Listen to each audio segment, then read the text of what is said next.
15 minutes late. We'll run about 15 minutes late.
Fireworks to light up your night sky.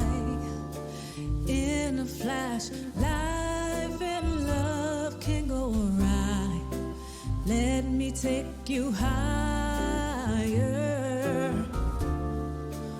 Fulfill your desires. Stilettos and lingerie bows. Compliment, supplement. In my grandeur, I'm all natural beneath this crimson dress.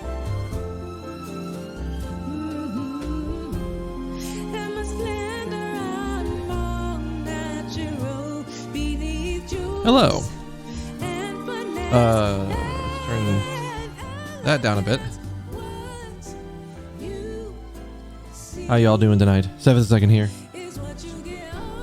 Oh, hope you're having a wonderful, what's today? Thursday? Thursday.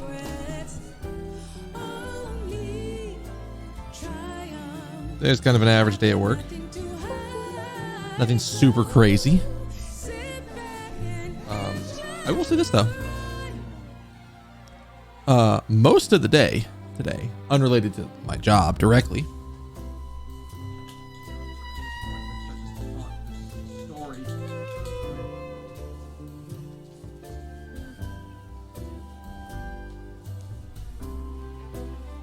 most of the day today, the cats were in my room.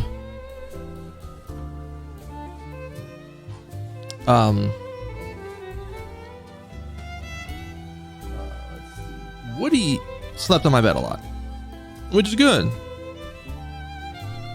Because if he's just going to sit there and sleep, that's perfectly fine by me.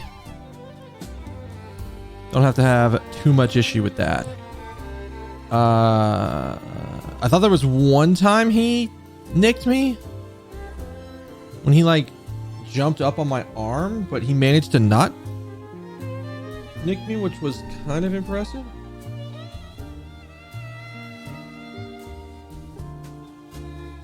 Like legit, I thought he did. I thought he snagged me, but apparently not. Which is good.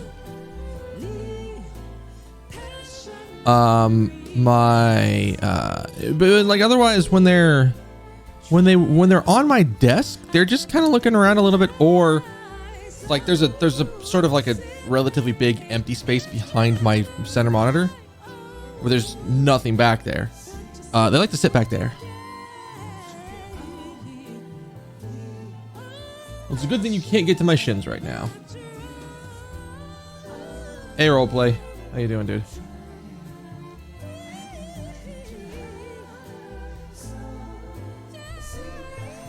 Yeah. We, otherwise, it's been kind of an average Thursday. I had... Damn. Basically, meetings all morning. And then... like around 2 o'clock, I was done. I think my roommate is currently having that situation. One of my roommates is having a rough day. He's been getting hit with the full blast of everything that I got hit with, except all at the same time. My other roommate, who got the shower about an hour later, an hour and a half later, something like that, has been having less symptoms. I don't know if he's even had anything really bad happen, or really major. And maybe they'll kick in a little bit later tonight, but who knows?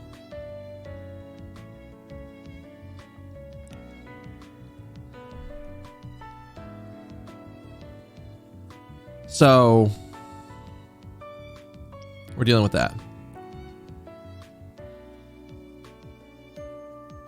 Yeah, it definitely hits everybody differently. Like there's no general scale that's like, yeah, you're going to have this and this and this, and it's going to happen on this timeline. I have seen a lot of people's timeline that's kind of close to mine, but other than that, nothing crazy.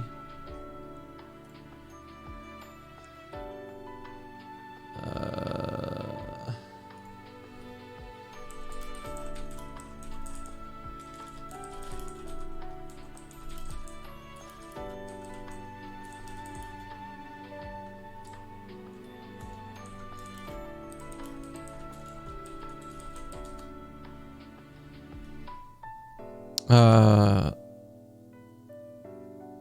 we'll see. I don't. The one roommate that is having bad side effects of the first shot had him out for about half a day, where he just felt like he couldn't do anything. I don't know how that has affected him today, based on the symptoms he's getting, and considering that he's getting all of the symptoms in this at like the severity he is already on like a round of Advil.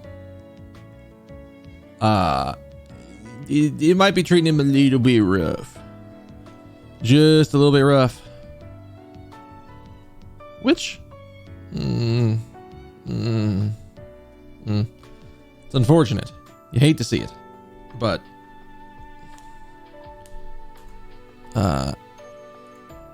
he will get through it. And we get to go from there.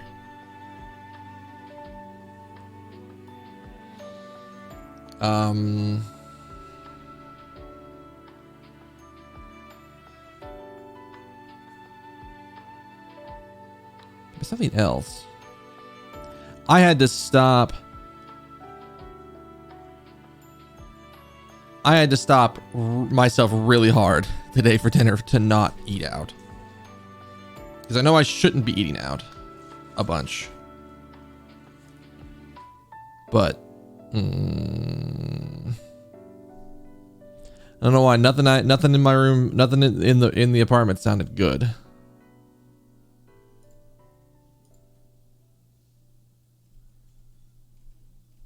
And I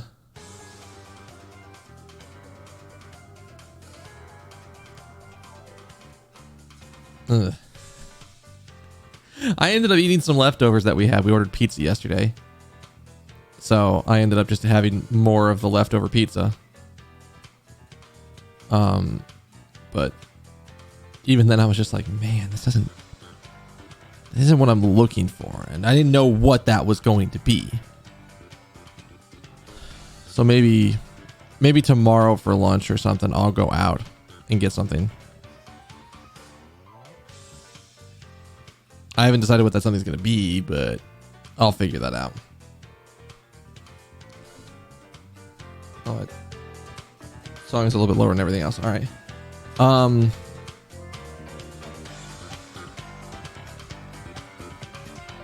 don't have too much else that's happened like in the past day or so.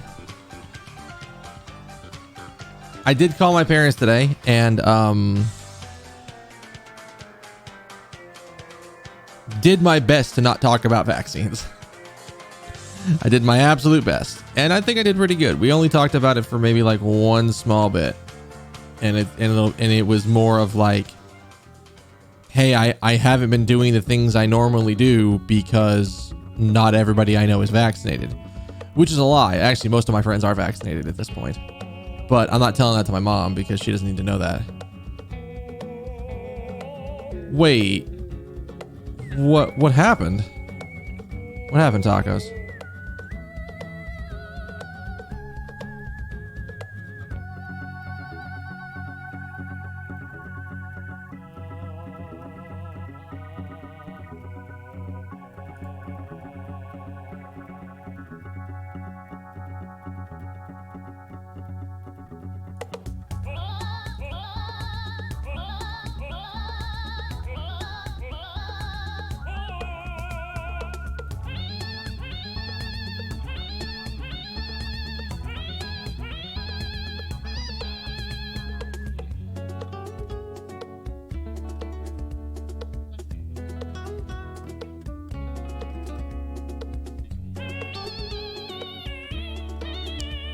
You haven't managed non. Nah. Oh, you got caught on your phone while you're driving? Oh, yeah.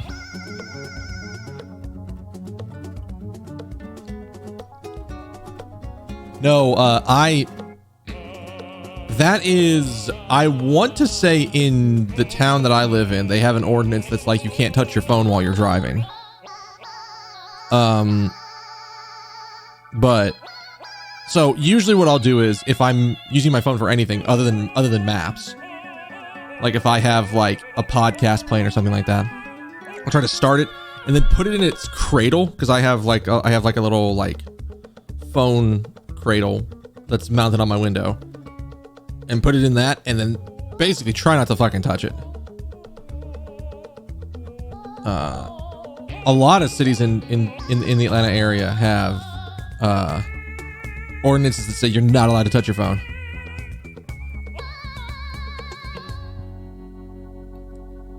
I think the only time I'm violating that is when I'm like in line at the drive-thru and there's like 10 cars in front of me and nobody's moved for 2 minutes. I'm pulling my phone out.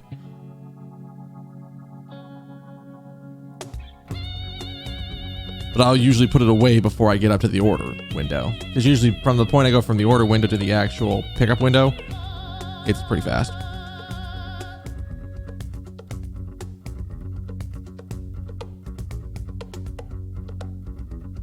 Man, we used to live close enough to a Costco where Costco gas was actually a good idea. Now the Costco's like easily like 2 or 3 times the distance of what our old Costco was. Still close, but not close enough to where it's usually a good idea to go get gas at the Costco.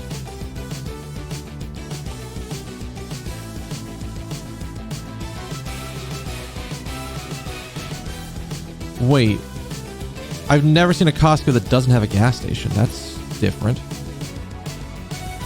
I've only ever seen them have gas stations.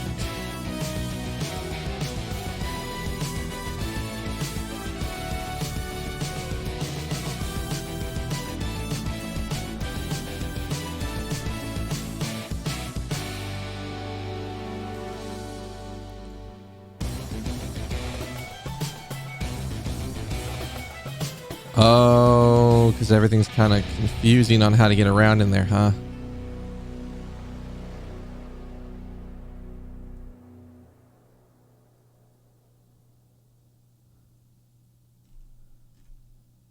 Oh, and they busted you because you pulled your phone out while you weren't like parked or something like that?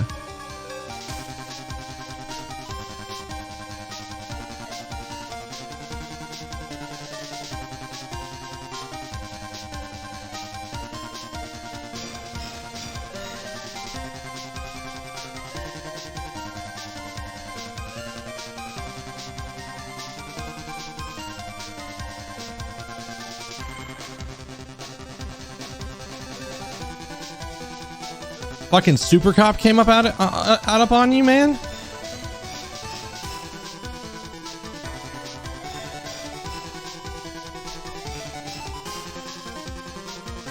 $150. My God.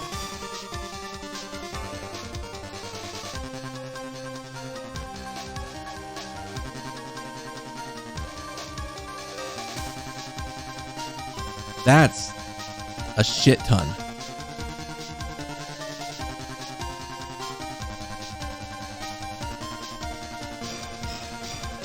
I don't know what the ordinance around here is. It's just like, oh yeah, it's gonna piss me off for stupid shit like that all the time.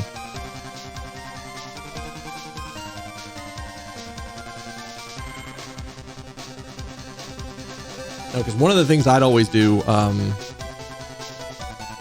let me guess, what they probably wanted you to do was to pull into a parking spot, put it into park, and then you could actually do it.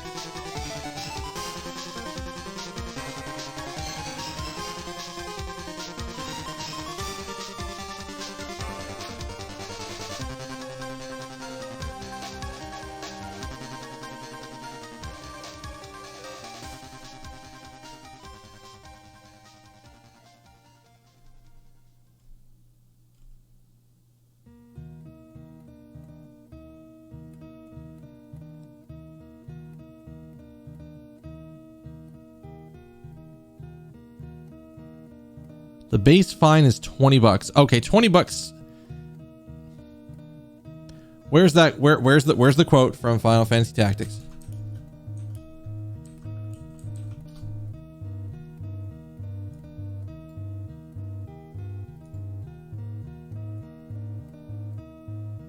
There, yeah.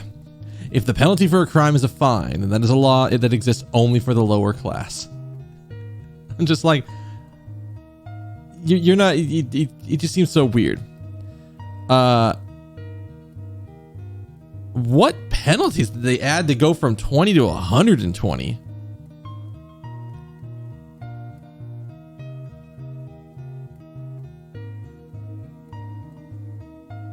Because, like, to have that much of a swing is insane. Just, nah. Don't mind me. I'm just going to load the screens while we're sitting here chatting. Oh, duh. That's because I got to do it this way so it loads properly. All right. I should have done that before, but because I don't have to have the capture card. I don't have to have the actual DS plugged in for it to do that. For every $10 increment of the base fine, they charge X amount for random shit. Oh, so it's like, we caught you using your phone. You don't have a dock for your phone. You don't have hands-free. Your phone, your car isn't hands-free qualified, and all that other shit.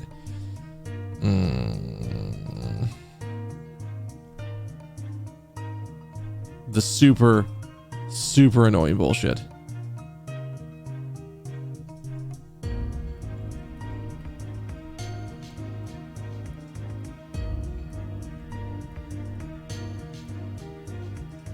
Court facilities, court construction. What the fuck? Again, they're I know they are, but they're just making bullshit up. They're just making bullshit up to give you a higher tax, to give you a higher like penalty for no fucking reason.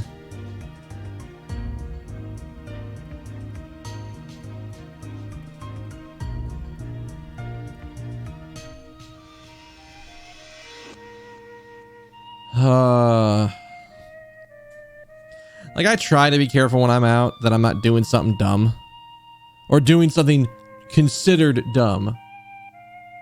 Put it that way.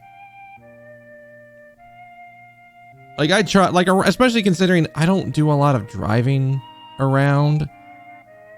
Like, the furthest distance I think I drive on a regular basis right now is like maybe 20 minutes away. And that's when we're like going to get sushi and shit.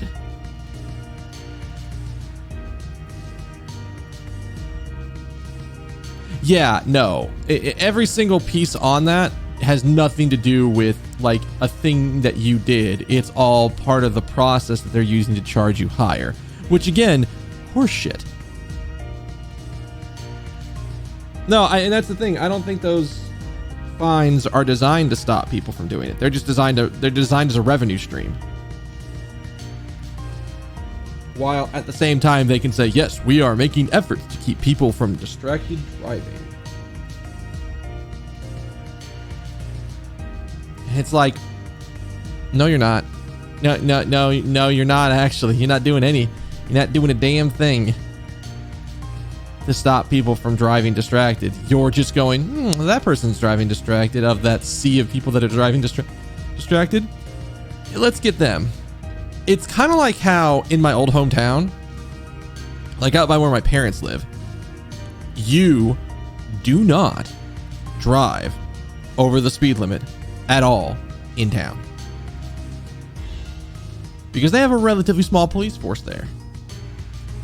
And that police force is looking for any fucking excuse to pull your ass over and give you a ticket. Even for doing like barely any over the speed limit.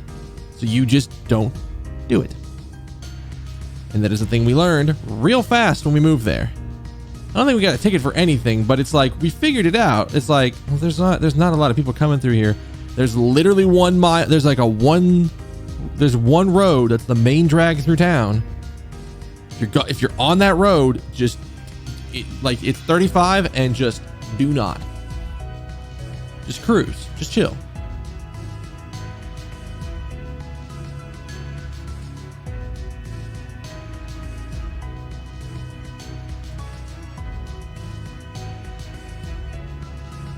Oh yeah. I have had moments where I was a little sleepy while I was tired or while I was driving, and thankfully I was like not near anybody, but I like realized I stopped focusing for a second and didn't know what was on the road around me for like about a half second. And that's just dangerous. And that was like a, all right.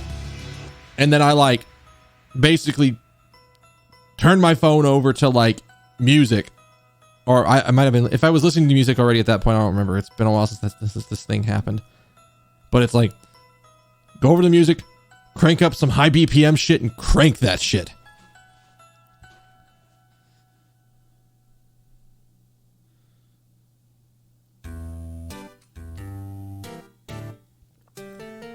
Coincidences suck ass. I've only ever had 3 tickets in my life. One of them was for speeding, and then 2 of them were for accidents, like fender benders. And the one other ticket was specifically for, what was I doing? I was doing 14 over on the highway, and I need to, okay, I'm gonna fix this right now. Where's my mic supposed to be sitting? It's supposed to be like right there? Yeah. All right. Give me a sec. You're gonna hear a bunch of chaos as I fix this, because for whatever reason, the 3D, the baseline setting for my mic has it cranked, and it doesn't need to be cranked.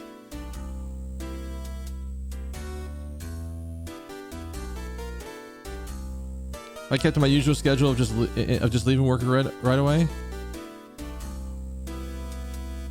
Yeah, it's like all of these things. It's like if I had done any one of this like list of 6 things, if I had not done any one of these list of 6 things, none of this would have happened.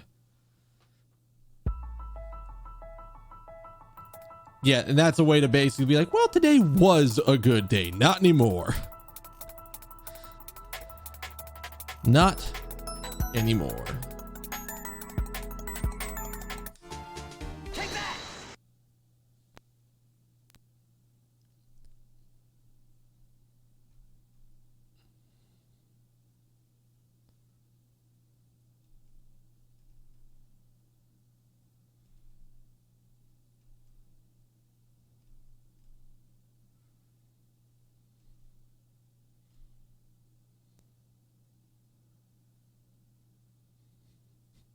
B-side courses are actually really fun, and there's a lot of really cool tech that they teach you in the B-side courses. There is a tech that is only needed in C-side courses.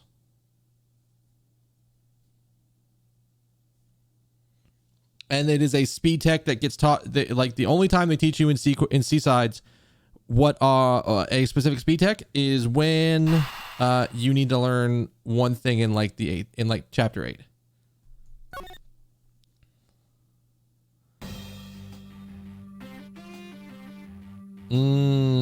Yeah. So I highly recommend it if you like platformers. I think it's a very good platformer.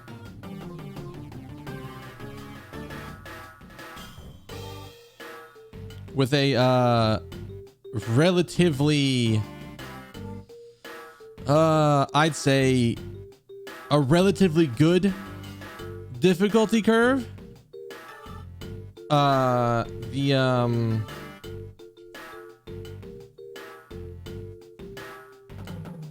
What is it? There is one spot in the C-sides that that actually did make me rage quit, because it took, I know I streamed it, and I think it took me an entire stream to beat one screen because of the string of inputs you have to do. Is not bad. It's just that there's a part later on that requires you to be ultra precise, and I kept failing it and got real annoyed real fast. And by real fast, I mean over the course of about 4 hours. I was just like, the will to continue was not there. And I'm like, you know what? Fuck it. I'm out. Peace.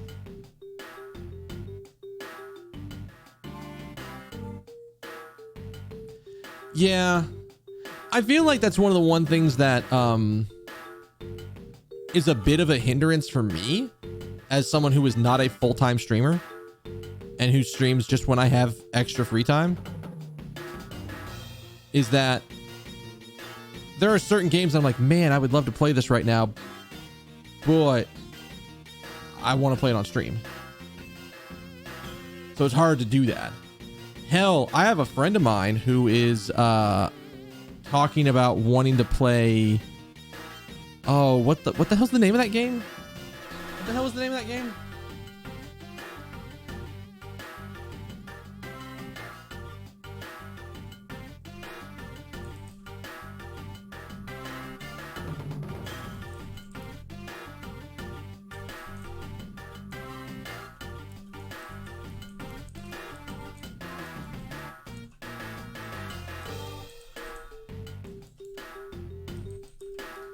Okay, that's actually gonna make me like need to pull this up off to the side. It's gonna be easier to type this shit on my phone. People are asking me questions in our Pathfinder game.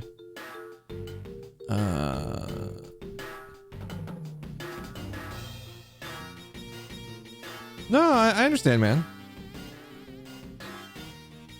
Sometimes you need to have a place to vent shit. Be it frustration or otherwise.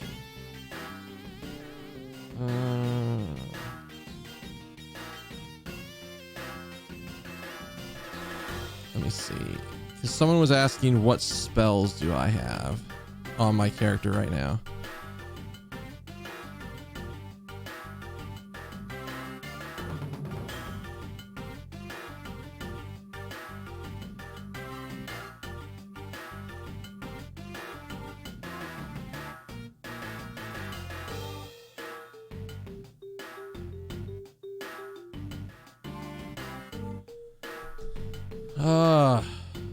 So, Chthonic one, not to ignore your question. I wanted to get to it when we had a break in the rant conversations. So here's the current theory. So the timeline that I think is going to go down is, the prosecutor, both of our dead victims were dead before Gumshoe ever got brought up. Gumshoe didn't know this, and I don't think Detective Bad here knew it either. As a general note, I don't think he knew about it either. At least not yet. I haven't been given evidence. I haven't been given any reason to suspect that he knew it yet. But what I think is that the other prosecutor, or the defense attorney, Cecilia Yu, I think she did it. And I think she killed them before anybody else got up there and set it up to where the TV would play a gunshot noise at a specific time. So she would be in the other defense lobby with Detective Yu, creating an alibi. The gunshot noise goes off, and then they go in and suddenly find the bodies. And I mean, we already have a reason why she would want these two people dead, is because they were involved in the death of her sister. So it's kind of a revenge thing.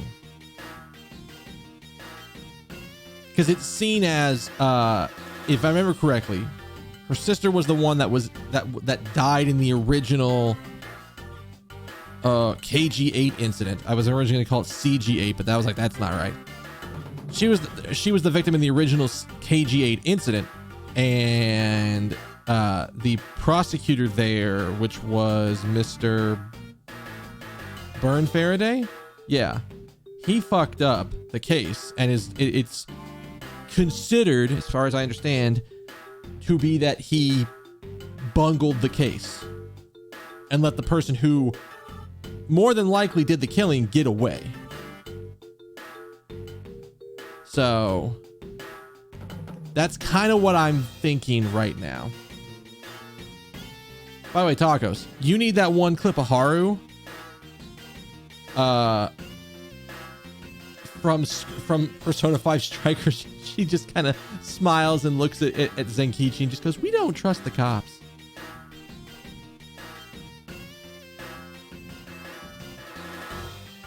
That's what I think happened. Is that she used Detective Bad to get an alibi.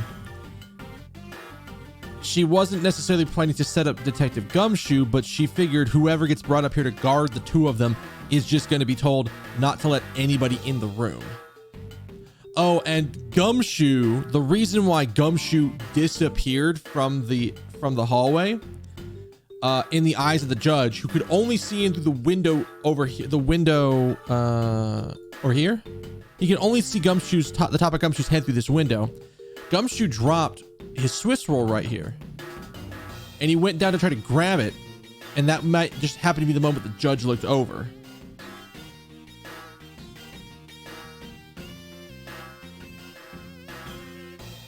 Yeah. Like I said, my guess is the TV. That's where I think the gunshot came from. But I don't know. Hey, you know what? We'll find out. That's my current running theory. It's possible it could involve the window, but I don't know how that would work yet. That doesn't make sense. It also doesn't explain why nobody heard an earlier gunshot, but we'll see. I'm not...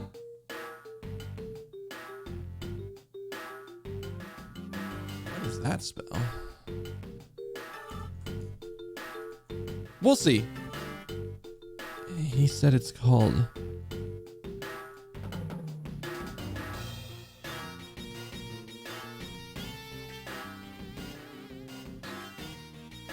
Oh, wow. What is the teamwork feat, the thing that I have? That's insane. Feet.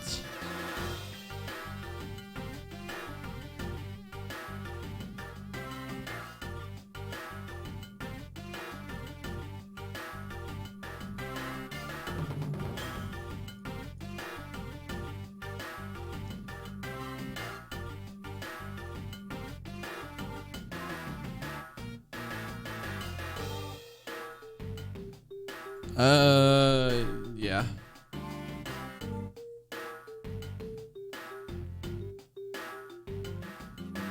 I'm trying to think. I don't think there's been a situation where Gumshoe has been the suspect before now.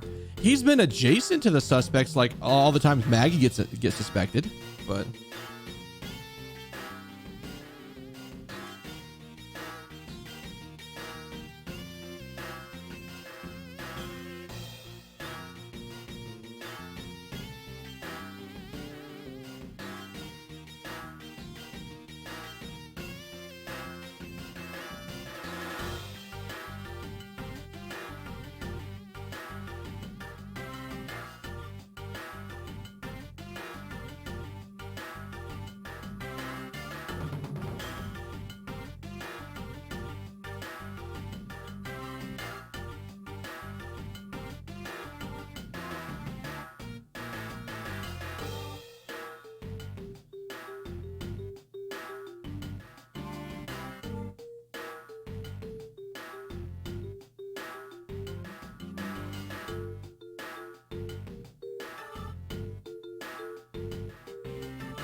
Yeah, as far as I can tell, he's not there. He hasn't been... He's never been the one where they've suspected Scruffy. Yeah, it would either be Maya or Maggie in terms of, like, adjacency to him.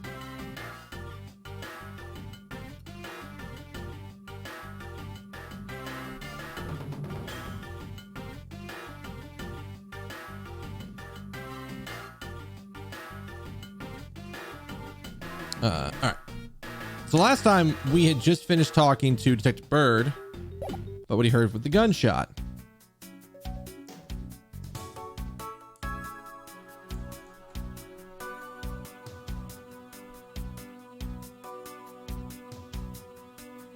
How long does that spell last? Now that I'm looking at this.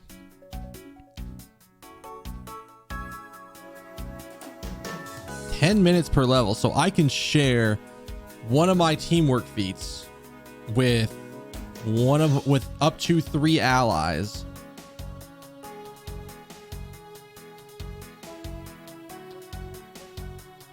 To the point where he can get the bonus.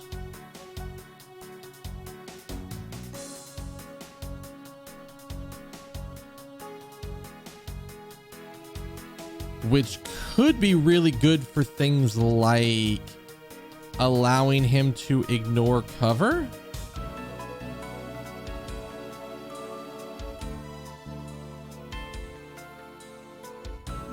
It's a very big consideration. Very big. The spell that we're talking about is called Shared Training, which allows me to give an ally a teamwork feat for 10 minutes per caster level, and we're level 6, so an hour. I can give him that spell. And I am not the only ranged person in this party. We have it is a two range, 2 melee people. We have oh God, what the fuck is the guy's, we have a Magus, because one of our guys, that's like one of our party members' favorite classes, is just Magus. He loves that class.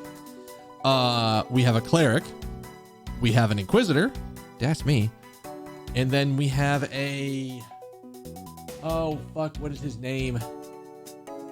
He's basically like a storm brawler. I'm trying to remember what the specific class, his specific class is. I'd have to go look it up. And he can do some cool shit. It's just, okay, so there's nothing here. Okay, let's check. Do I have any logic to deduce?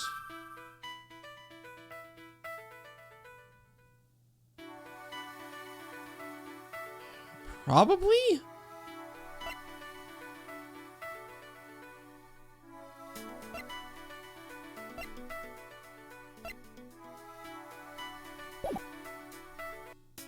Maybe not? Can I go in here?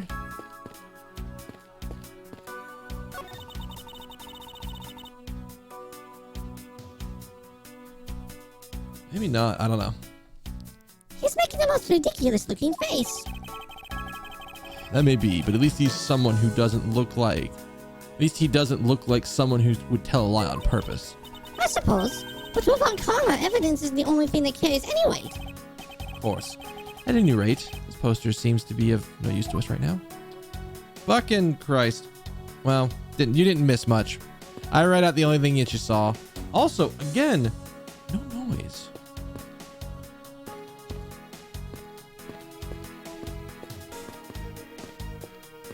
Maybe I do need to make some logic jumps here. Some logic connections. Maybe I do?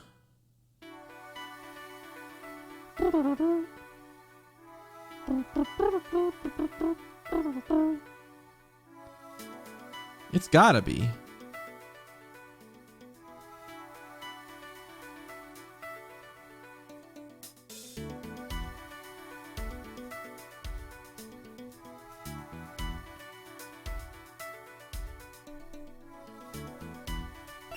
So my guess would...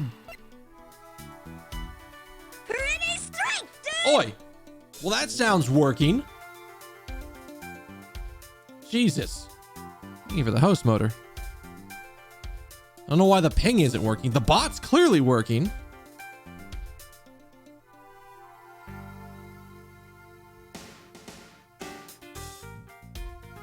God, I still need to go get some emotes commissioned. I don't think I'm anywhere near the threshold to get a new emote slot.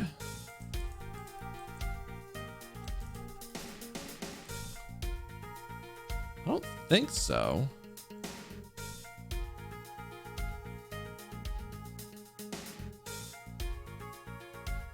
Oh wait, I actually can have a second one. Shit.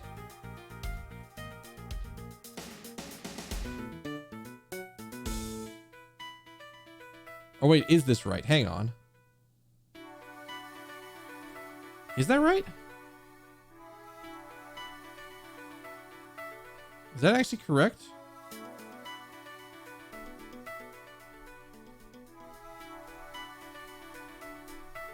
I know about emotes. That's partners. No, I do only get one. I was looking at I was like, that doesn't look right. I have one until I hit 15. Which, okay. But maybe it's worth making some and swapping it out every once in a while.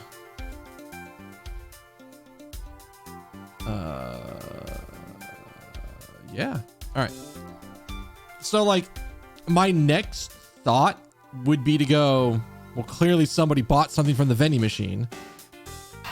I don't know why this needs to be connected, but maybe I'll know real fast. Hey, that is the thing. These bits of chocolate and cake, could they not have come from a Swiss roll? A Swiss roll? Why would the courthouse sell such a thing like that? It may not seem like the right venue, however, it is being sold literally right over there. We were looking at it a few minutes ago, but maybe you don't remember. The vending machine? Ah! Oi! Who's that? Kit Kat! Hey! How's it going? Come on in! How you doing? We're in the middle of a murder, and we're trying to investigate things. And they have $6 Swiss rolls in this vending machine. That has become a point of contention. Voice changer. Oh yeah, voice changer. We can do all sorts of things with a voice changer. Actually, this is probably this is still configured as the kidnapper's voice, right? Yeah, this is still the kidnapper's voice, but it's over a phone, so it's fine. Yes. Hello. Come on in. How you doing? Ace Attorney is really good. It is a visual novel style murder mystery game. That in most of the games takes place in a courtroom. You know what? We'll come full screen for a second. We'll just do music while we're talking here. Usually in the main line, that button did not go through. There we go. Now we're full screen. Hi. I swear I hit that button. Normally you are playing a defense attorney by the name of Phoenix Wright, who is defending people in court. And so you are cross-examining witnesses. You are looking for evidence that counteracts the things they are saying based on the known facts. At least when you're in court. When you're out of court, you're looking for evidence. You're talking to people, you're trying to figure out what's going on.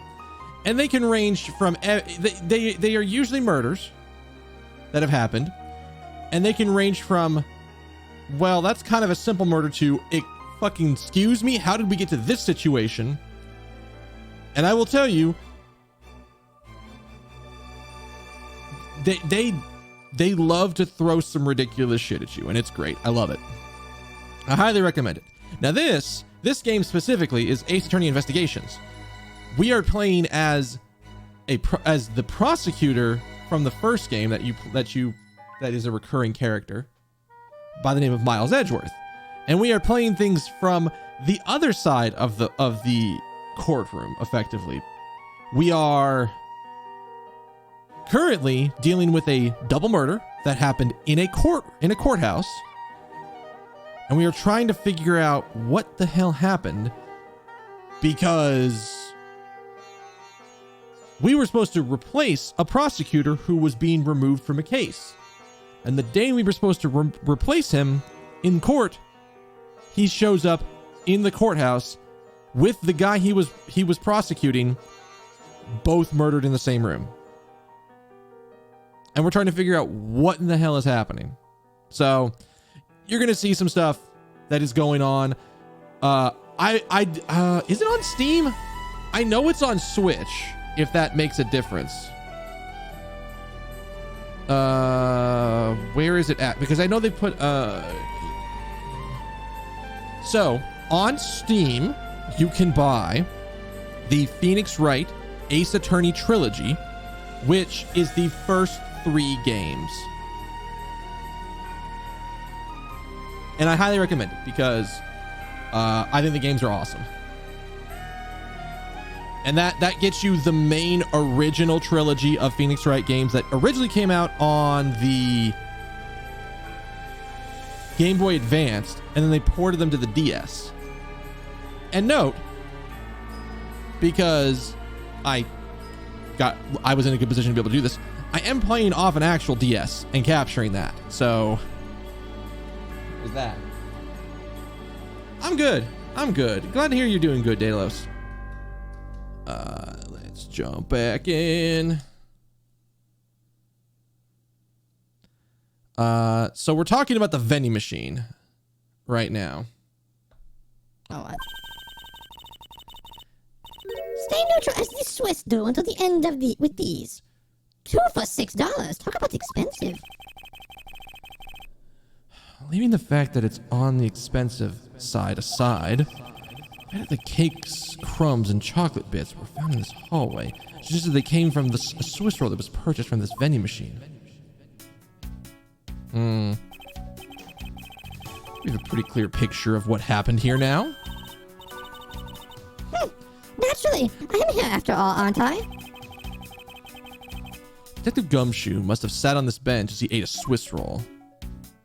Oh god, I didn't even think about the fact that Gumshoe was going to be short enough to not be seen at all when he ate the Swiss roll. Oh, did he drop the Swiss roll because the gunshot happened?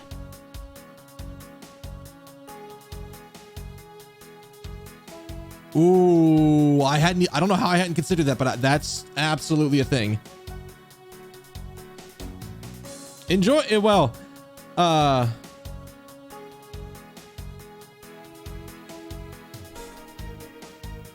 the worst I've heard is that you're gonna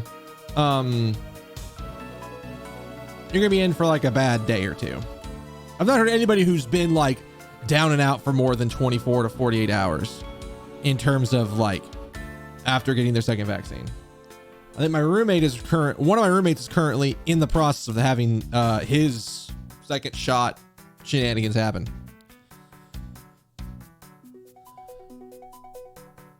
As he ate, he dropped it on the floor and sullied the bench, which explains the fingerprints we found on the bench. How could he not have cleaned up after himself? How utterly despicable. Don't you dare whip me again. It wasn't me who made this mess in the first place. And yes, he wasn't kidding. Francesca, our apprentice's daughter, our mentor's daughter, has a riding crop, and she likes to whip people with it when they are not, when they are doing, in her eyes, stupid stuff. Or if they made her look bad, one or the other, or both. Don't question it, she's weird. Anyway, it was indeed Detective Gumshoe who bought the Swiss roll. That creates a rather interesting contradiction of facts. Contradiction? Where? Taking a look at the special courthouse vending machine is in order. I know where this is going.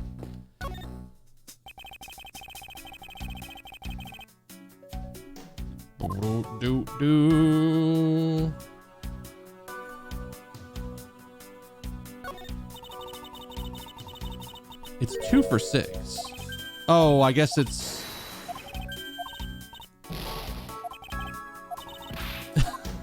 We already saw that one. Do I have a thing for this? Let me come up here so y'all can see that.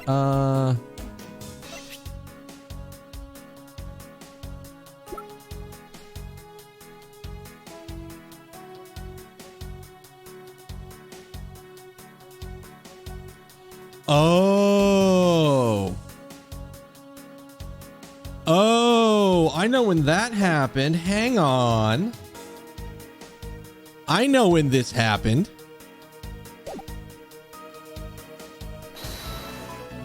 Detective Gumshoe is poor as hell.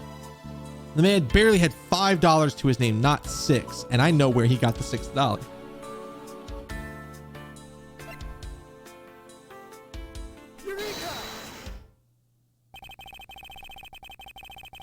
About Detective Gumshoe's finances, he said that until this morning, he didn't even have a single penny on his personage. Just how poor is this guy? If his bonus really was only $5, then he should not have been able to purchase a pack of Swiss rolls. However, facts being as they are, we found cake crumbs on the floor. Meaning Scruffy must have bought a pack somehow. Indeed. The detective should not have been able to purchase a pack, yet he did. The question is how. I know how. I can think of how. I can think of how. Do I have logic for this? Is this a logic moment? No, this is not a logic moment. This is not a logic moment. Ba, ba, ba, ba.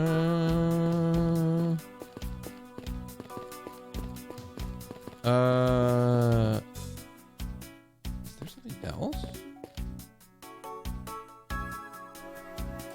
Is this a logic moment? Can I connect those two pieces? I don't think I can. I mean, the only thing I can think of is like this, but like, I don't see how this connects yet. Is this? Apparently it connects, but I have no idea what I'm looking at here. It's pink rubbery substance. I saw this in a different form earlier today. I believe this is a...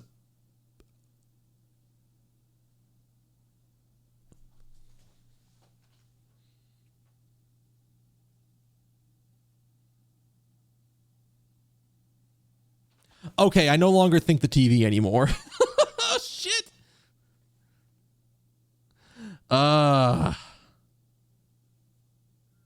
You had your 2 doses of fiber and you got a headache. Like I said, I had like body aches and chills and stuff, but it went away within like 24 to 48 hours.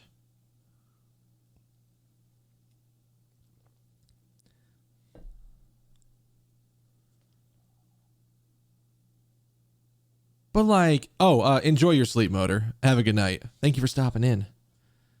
But like, that shouldn't... There's things that don't make sense if that just happened that way. I completely forgot about the balloon. I completely forgot about it. I suppose that is possible. The balloon got a little too close to our friend, the windowsill cactus. That would be the logical conclusion, yes. Like, I looked at that piece of balloon and I was like, what in the actual like set of evidence could this be? I was like, I didn't know. Yeah, she's weird. She's real weird. Like, even at like 13, she's still super weird. She's trying to become a prosecutor to follow her father's footsteps. I don't know where she got the whip or how anyone let her keep doing it, but okay. Excuse me, the riding crop. It becomes a whip later on.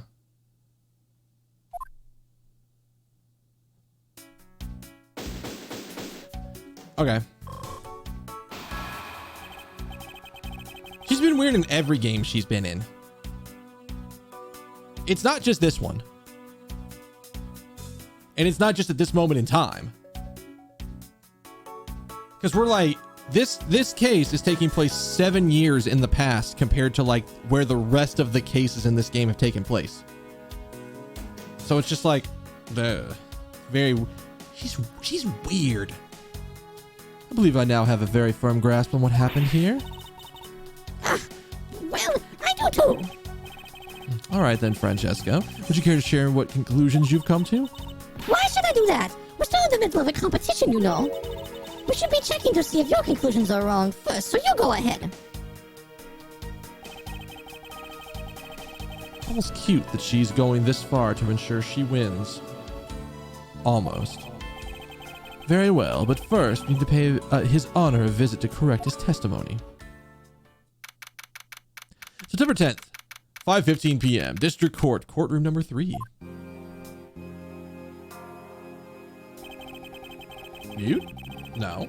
Shouldn't be. What?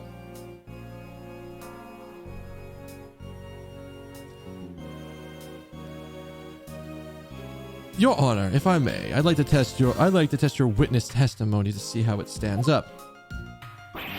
Do you doubt me? Am I your new suspect? In a sense, I suppose you could say that. Even you, a judge. This is nothing but a common witness before a Von Karma. Silence in the courtrooms. Silence, I say. Mr. New Prosecutor, recommended by Mr. Edgewood. Dad. Faster than light speech. Your Honor, X. You bit your tongue again, didn't you? Okay, let's just move on. As a defender of the law, I could never give a false testimony. You can't even place me under arrest, under oath if you can even. Oh wow, I misread that sentence. Half the time I try to read ahead and I just botch it. So, well, fix that. You can even place me under oath if you want. Very well. The testimony, if you please.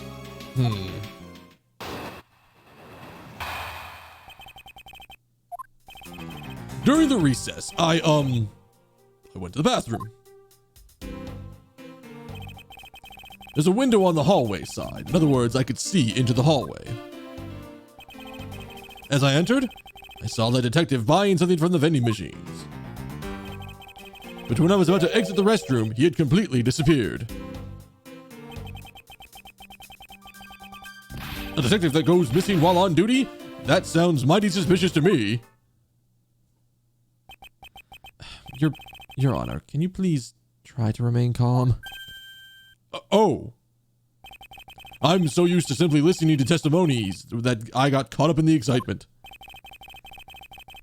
I'm sorry, Your Honor, but I'm afraid I'm going to have to spoil your fun for now.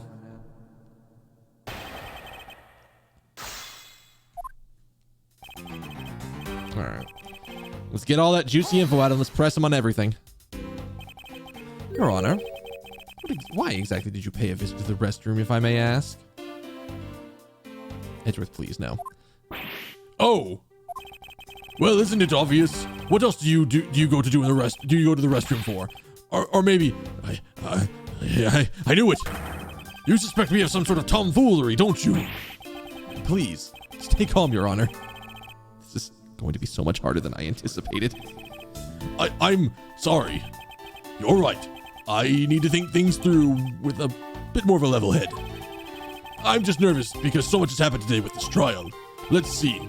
I had announced a recess and a time for us to reconvene. But having done all of that, I still wasn't able to go to the restroom right away. Wait, why couldn't you? Mr. Faraday had been accused, so I had paperwork to process regarding a new prosecutor. Once I had finished that, I was able to make a mad dash to the restroom. Oh, at least he stayed consistent about the going to the restroom part of his testimony.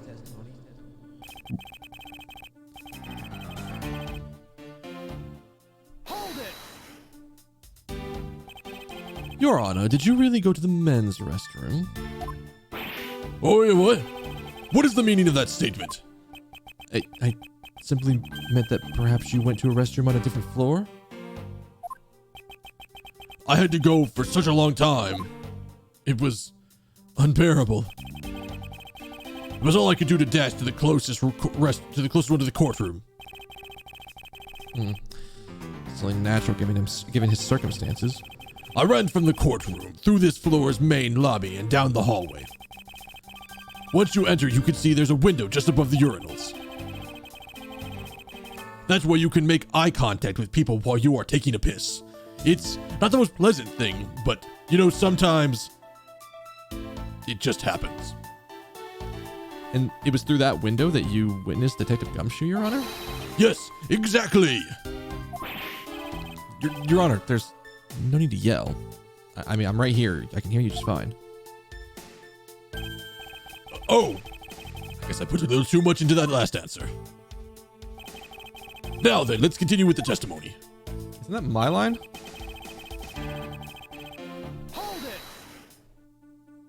Are you sure that the person you witnessed was Detective Gumshoe, Your Honor? Yes, I'm absolutely sure about that. It's hard to miss someone of his stature, even from as far away as the restroom. Besides, I can't think of anyone else with that kind of hairstyle and a big beige coat. I want a big beige coat. They only give us this black one. Sometimes you want to be different in the judging world, and you just can't do that normally. Well, I was wondering if you were mistaken in what you saw. What? Preposterous! My eyes are as sharp as they can be, ready to see the lies through the truth. Although, recently, things do seem to have been a bit fuzzier than they used to be. God, clearly his eyes are not the only things that have gone a bit fuzzy. But allow me to say with all the honor and dignity of a judge, I am not mistaken in what I saw.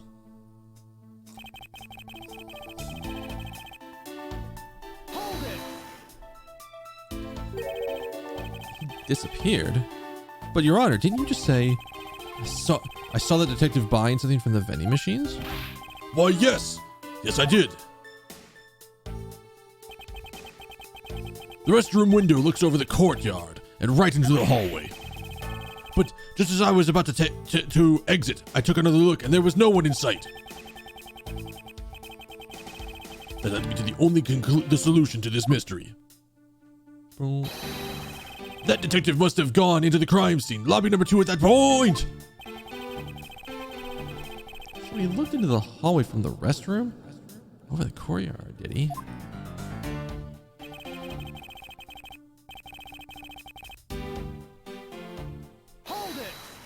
I know where I want to present evidence against him, but I'm curious as to what the rest of his statements are. Your Honor, I please ask that you remain calm. No. I am perfectly calm.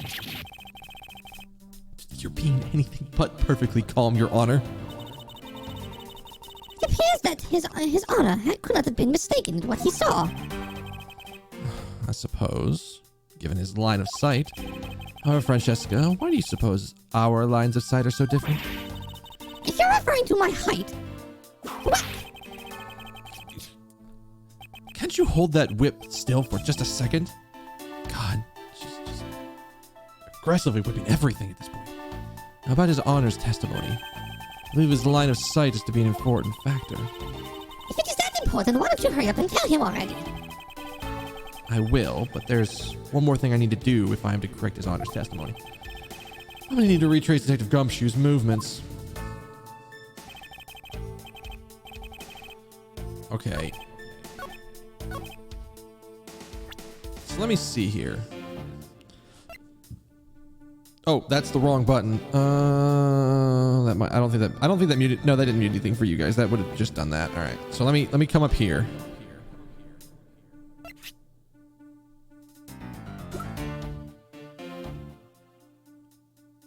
I think it's this, because this is going to show that he sat down and was out of the line of sight. There we go. What was that finger wag for, Mr. Edgeworth?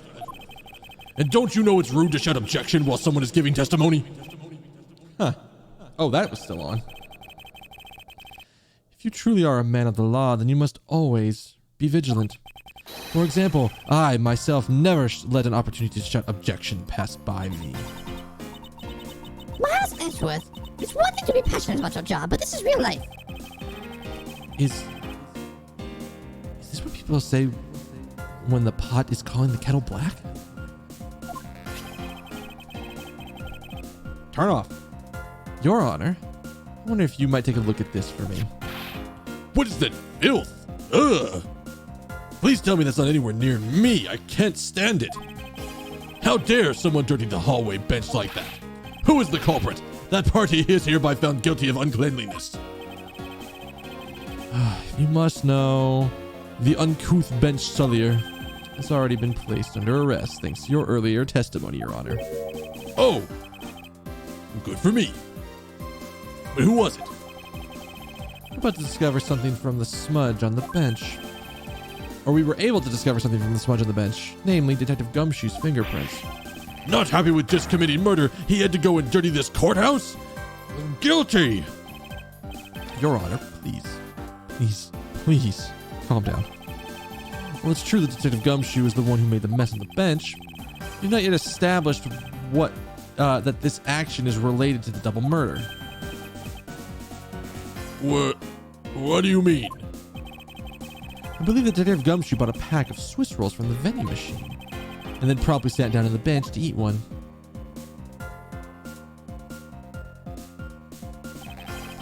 The cake crumbs and pieces of chocolate on the floor under the bench, and Detective Gumshoe's fingerprints prove my conclusions to be true.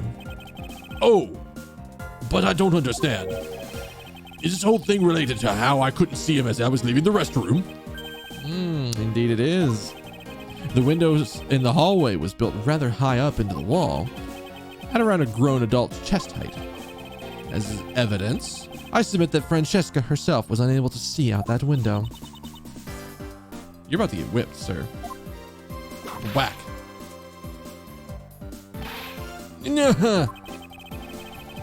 Oh, I knew I shouldn't have used her height as evidence. But basically, what this means is that the area directly under the hallway window is a blind spot when the hallway is being viewed from the men's restroom. Then... Seems you have made the connection. If someone were to sit on the bench under the window. Yes, even someone as large as Detective Gumshoe would effectively disappear from sight. Ah!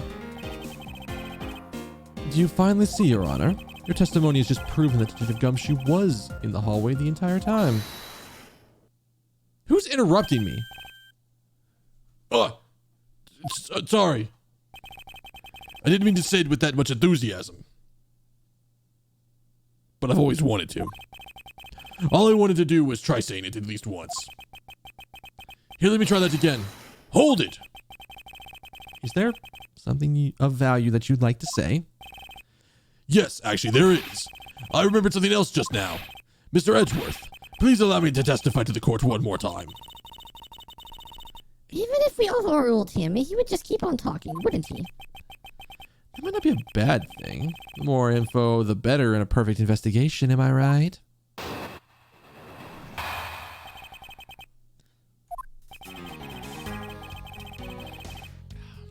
I suppose it's possible you can't see a seated person from the restroom window. However, that does not mean that the detective was sitting there when I looked. Anyway, I forgot to testify earlier about the probably the most important detail. As I was leaving the restroom, I heard the loud bang of a gunshot. Oh, we actually have this thing now, too.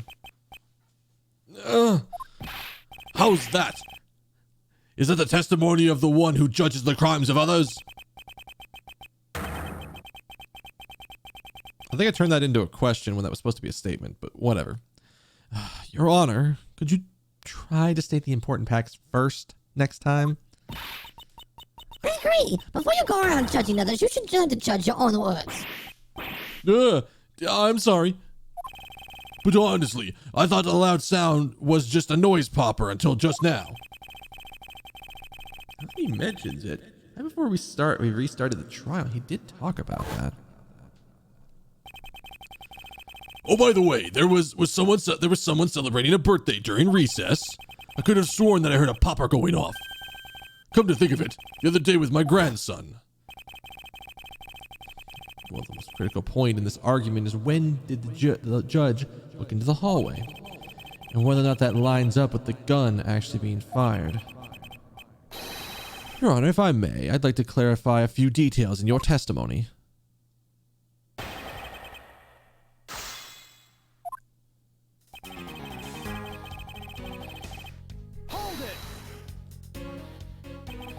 In that case, you can see that you were overconfident in your last testimony. Now hold on just 1 minute right there.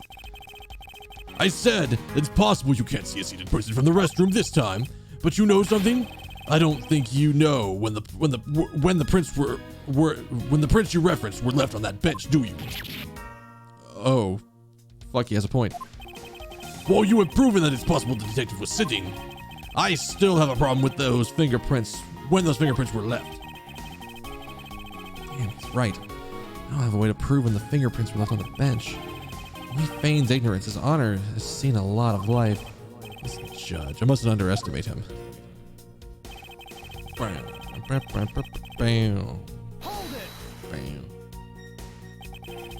As we established, you went into the restroom during the recess.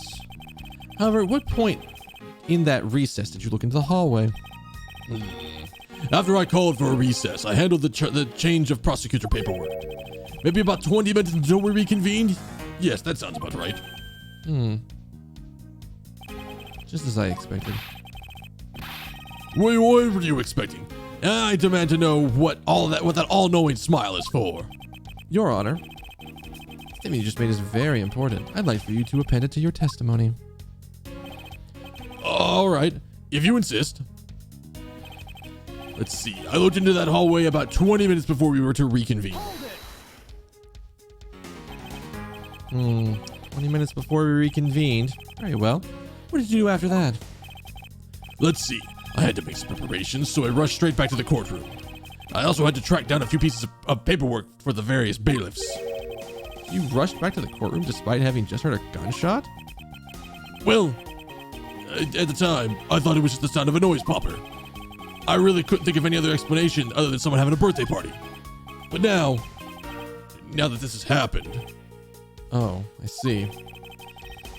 Looking back, the judge did mention something to that effect when we reconvened.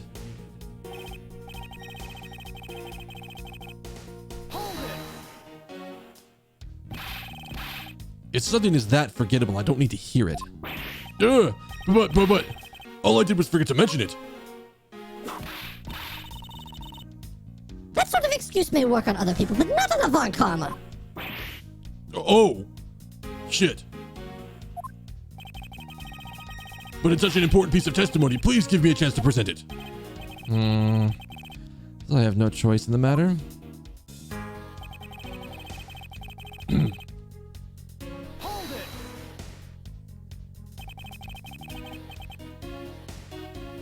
Your Honor, about what you just said. Oh,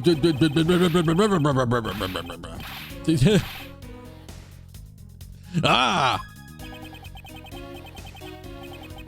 Your Honor, please remain calm when you're trying to explain yourself to me. Yes, sir. Sorry about that. Now then, I must gather myself, yes.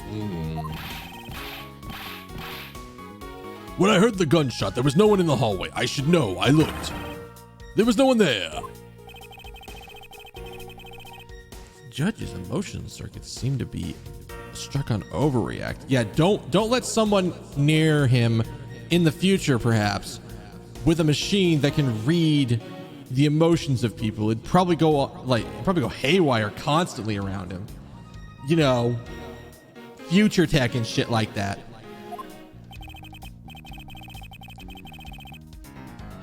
I believe that we finally found out the flaw in His Honor's testimony. Yet, sadly, he is completely oblivious to it. But I guess that can't really be expected him to be aware of it. Well, what are you waiting for? Hurry up and fill him in! At least, that thinking finally came in handy.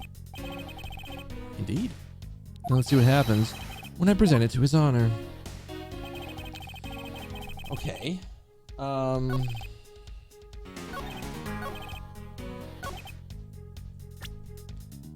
Do I have a piece of evidence for this? I do.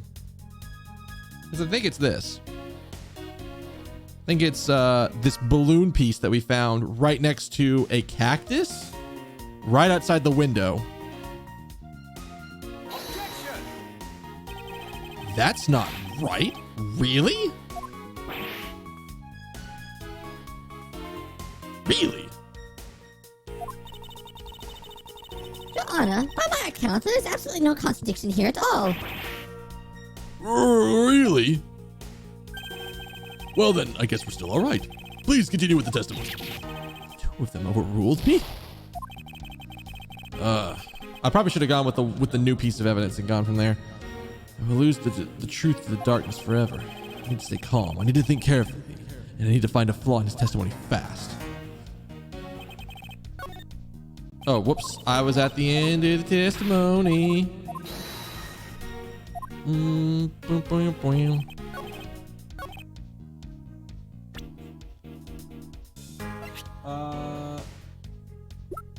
Actually, let's bring this up here so y'all can see what I'm looking at. Do I have...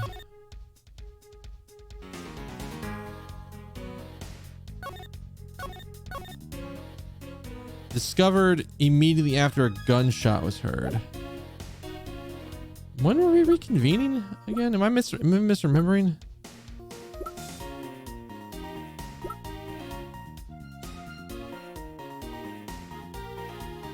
Oh, wait. This is probably the piece of evidence, right? I forgot we had this one. Objection! There we go. You're... I cannot allow you to make an objection. What? Your Honor, I'm really sorry, but I cannot allow you to not allow me to make an objection. Egads, I've been overruled. Your Honor, there are simply too many holes in your testimony for my taste. Whoa, what do you mean by that? You claim that you heard the gunshot during the recess, but that is simply not possible.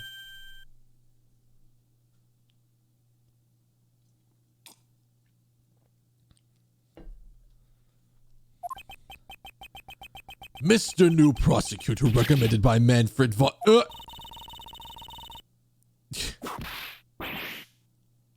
didn't even get to read what she said. Fuck. Instead of biting your tongue is something. It's something about instead of biting your tongue, let him speak. It's something like that. I don't know. I see you have no mercy for the elderly either, Francesca. Don't talk back to me unless you want to be whipped in the back. With your height, you might need a stepladder or 4 to accomplish that. Mr. Edgeworth, my ears are not that far gone yet, I'll have you know. I can still hear just fine. And I heard the sound of a gunshot loud and clear with my own 2 ears. Okay, so is it possible?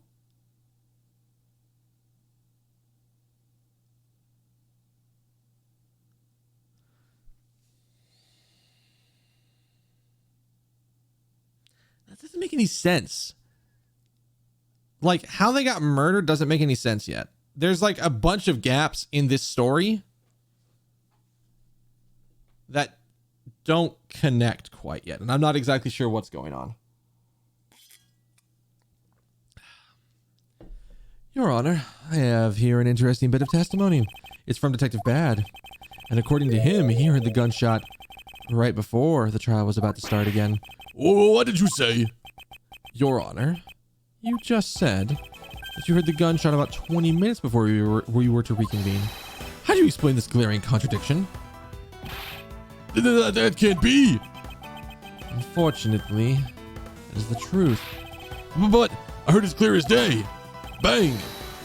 The loud sound of a gunshot. The sound of a gunshot? We keep returning to this point of contention. That piece of evidence, I always did wonder why I found it where I did.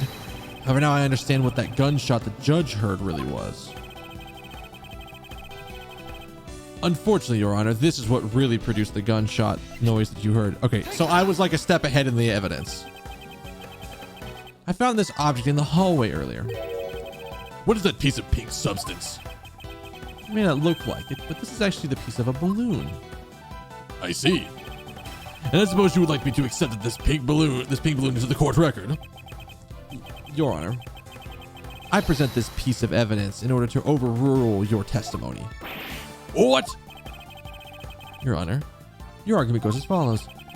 You saw no one in the hallway when you heard the gunshot. And there's no guarantee the detective was sitting on the bench at that time.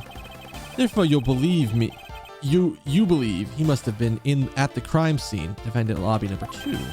Am I correct? Yes, that's exactly right.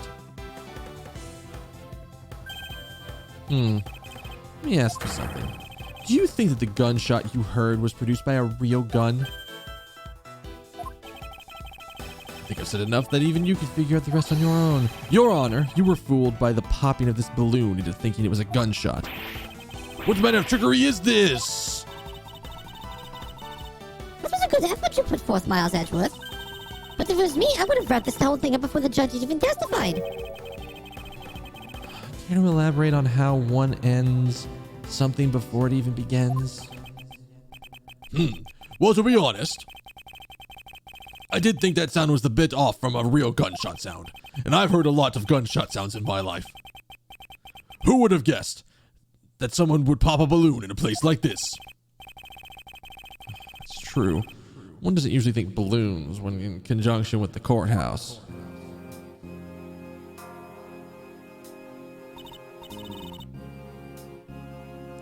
And now we're about to make the connection of how Gumshoe got that extra $1. I want to trade these coins with you. That's it?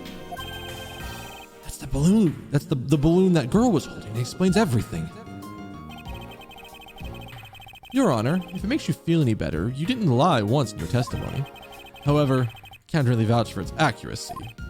Who knew that giving testimony could be such a difficult thing to do? What have I done? I owe Detective Gumshoe a very, very big apology. And maybe another $5. I will see to it myself that he is released. Wait a second.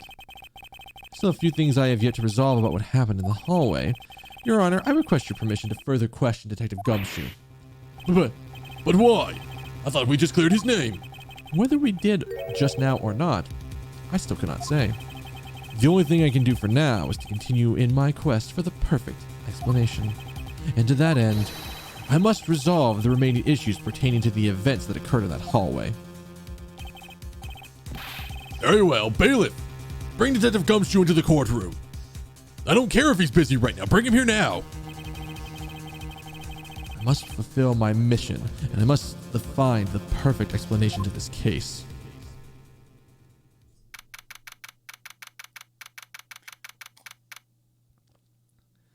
So, on that note, just like the judge, I need to go use the bathroom. So I'm gonna take a quick break. I'm gonna stand up, go use the bathroom real quick. Do whatever you need to do to keep enjoying the cast.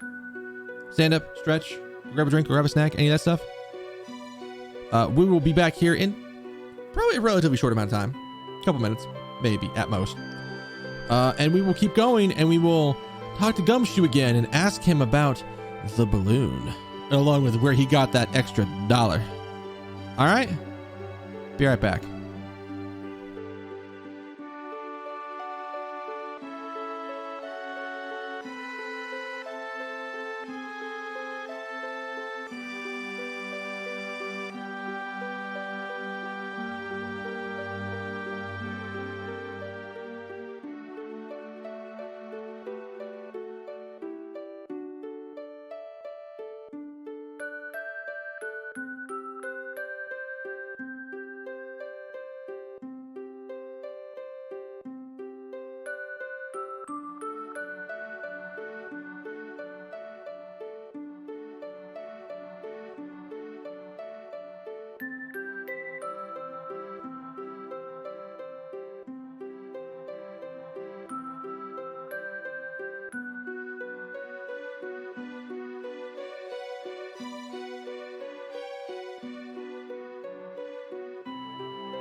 I love me some Etrian Odyssey music.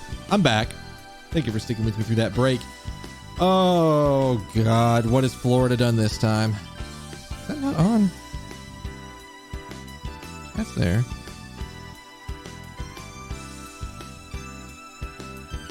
Oh, boy. Florida's making all the dumb moves recently.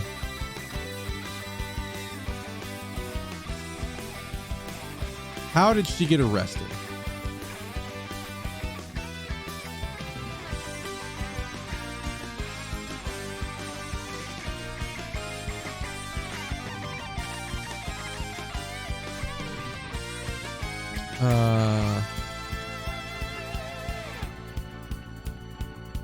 She obstructed the investigation and processing of her son. Wait, was she like...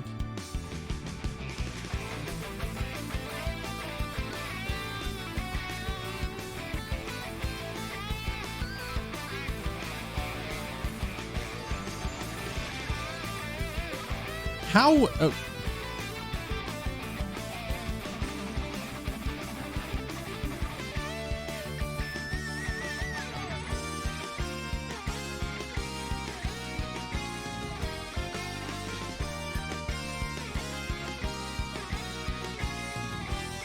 Yeah, I don't know. The more shit I see, yeah, the cops gave a bullshit reason and the courts agreed with them. I mean, this is just like, to me, it is more and more and more of a reason why I will never go to Florida again.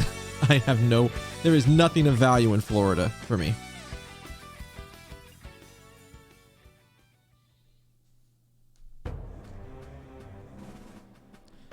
Like, between this and now the shit they just passed where... Was that in Florida? Did I see that today?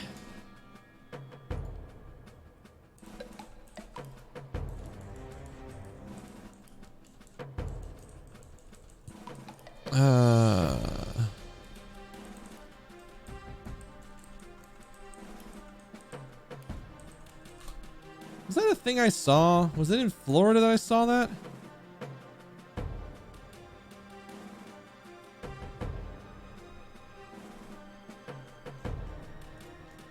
Minus fake?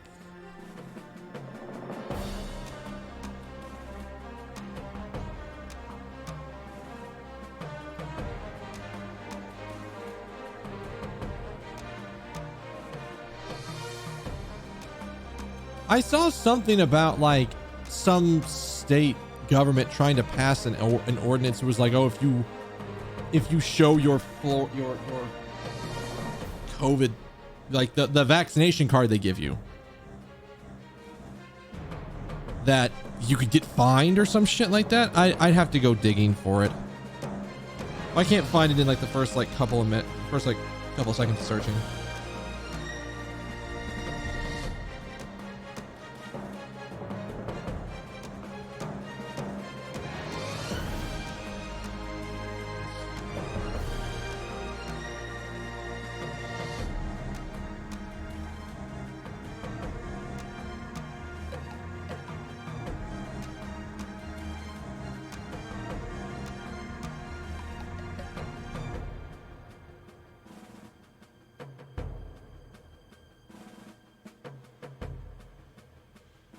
I can't find it. I might have been misremembering things, but I know Florida just implemented a thing that because fucking the governor down there, just Trump Jr. down there, decided he wanted to sign in something that said a business can no longer ask for proof that you've been vaccinated against COVID, and if they do, they can get fined $5,000 per instance. And I'm like,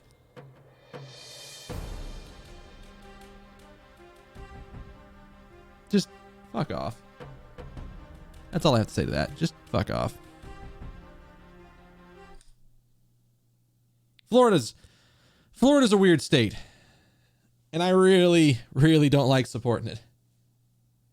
Yeah, the federal government's still asking for proof, so they should be suing the federal government because they're asking for proof.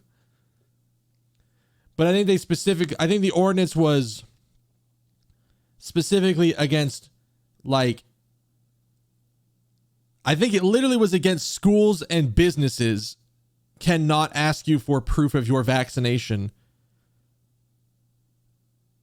or they get fined $5,000 per instance or some shit like that. I'd have to go read the story, but I read it this morning, like right as I got up. So I probably was not like completely like all there yet. All right. Oh, that was another thing that happened over the break. My friend reminded me that, so this is for my Pathfinder game. I can just come back up here for this since we're not talking about the game. I've been trying to think of what spell I should take. And the one he mentioned was about sharing teamwork feats with people. And he reminded me that one of the things I can do as an Inquisitor, because that is my current class, I get free teamwork feats. At like every 3 levels, I get free teamwork feats or something like that. I have the ability to swap out a teamwork feat as a swift action once a day. So if there's a situation where I'm like, oh shit, this feat does nothing for us, but I could get a different one that would help everybody, and then I can just share it with everybody, then we can do some really cool stuff. And as soon as he said that, I was like, okay, yeah, I'm actually going to take that as my level 2 spell. I just have to sign on a little bit later and actually add it to my character sheet. Because we're doing it effectively very strictly with our GM or our DM. It is a situation where if it is not on your character sheet in some form, it doesn't exist. It is not a thing where you can say you have this and it counts. It needs to be on the character sheet and he needs to be able to verify it.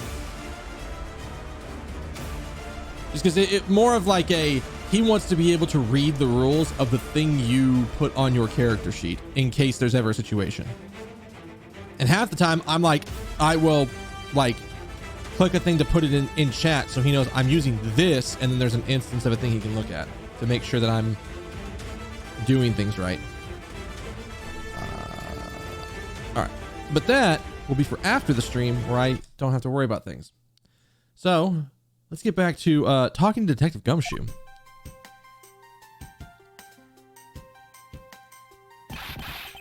What is it now? Is it already time for my trial? I've already told you a gazillion times, pal, I didn't do it. I'll be the judge of that, Detective Gumshoe.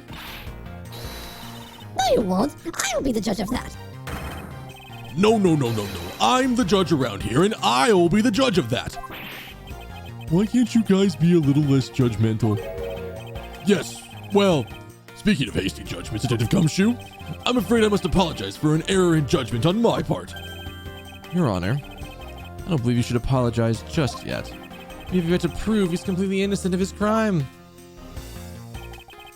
I guess so. What are you guys talking about? I'm kind of confused. You ever walk in the middle of a conversation and everybody's like already deep into it and you can't figure out what's going on from what everybody else is saying? It feels like this is right now. In any case, I would like you to testify as to your actions while you were on guard duty. And please remember, you're not on trial. This is just part of the investigation. As such, you may still be found innocent. However, if you should give false testimony... Ah! My whip will object, loud and clear. If you are found to be lying, you will be held indefinitely. Understood? I got you, pal. Thinking back to the state of the crime scene and the judge's testimony, it's obvious Detective Gumshoe was lying. And if I can't break his lie, then we may never get a break in this case.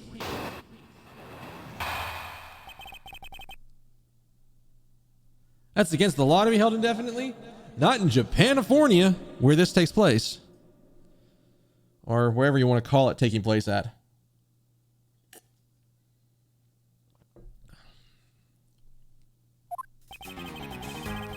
I came down here to this courthouse on Detective Bad's orders. As soon as I got here, he ordered me to stay on guard in front of lobby number 2. From that time on, until I heard the gunshot, I was in the hallway the whole time. On my honor as detective, I swear it wasn't me, pal. He still sings the same tired tune. Wow. Words. In that case, I'll just have to change the melody. I know he's lying, and I pulled the information. It's time I pulled the information I needed out of him.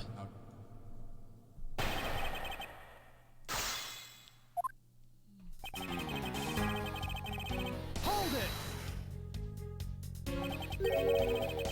So was it really Detective Bad who called you down here? You bet it was, pal. I was left in charge of the precinct while everyone was out, and this call comes in. I want you down here in 1 minute flat, he said. Well, I thought this was my big chance, my first case, so I made a mad dash down here. Although I couldn't exactly get here in a minute flat. How long did it take you to get here? About 10 minutes, I guess. And what was Detective Bad doing when you finally made it? He was waiting for me down on the first floor in the entranceway, pal.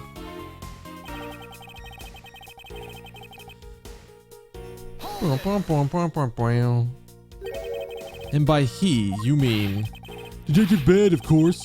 And this being my first time at this courthouse, he also walked up with me to the 3rd floor hallway in front of the defendant's lobbies. Did you meet anyone along the way? Well, just as we entered the hallway, we ran into Miss Yu. When he heard from Miss Yu that Mr. Faraday was not to be interrupted, that's when Detective Bad told me to stand guard in the hallway, pal. So far, Detective Gumshoe's testimony is matching up with Detective Bad's. Hold it! You claim to have been in that hallway the whole time. However, is it not a fact that you did something while you were in that hallway? Of course I did something. I guarded the door to lobby number 2, pal. What else? Very well, then. And what exactly does guarding a door entail? Well, I mean, to put it simply... Oh, I know. It was my job to stand in front of that door without moving an inch. Oh? Detective Gumshoe, you mean to tell me that you didn't take a single step away from the door to lobby number 2? Is that really what you wish to testify to the effect of?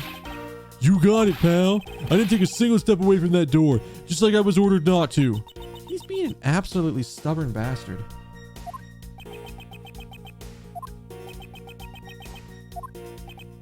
Well, why is everyone so quiet all of a sudden? Because we're all in shock.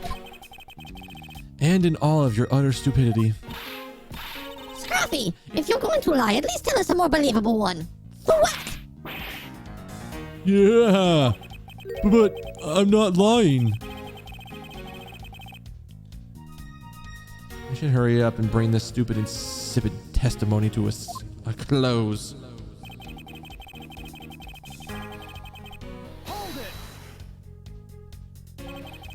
I'm only going to ask you this one more time, Detective Gumshoe. Are you sure you stood in front of the hallway to lobby number 2 the entire time?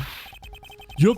After I was told to by Detective Bad, I stood guard in front of that door without a single break. So believe me when I say I was in the hallway the whole time, pal. Why is she smiling?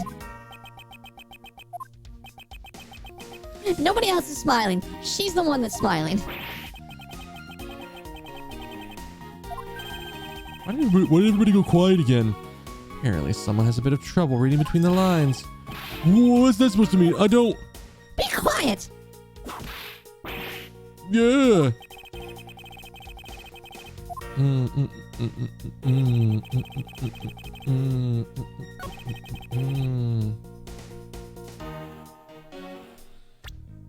Well, okay, we have like a few different things.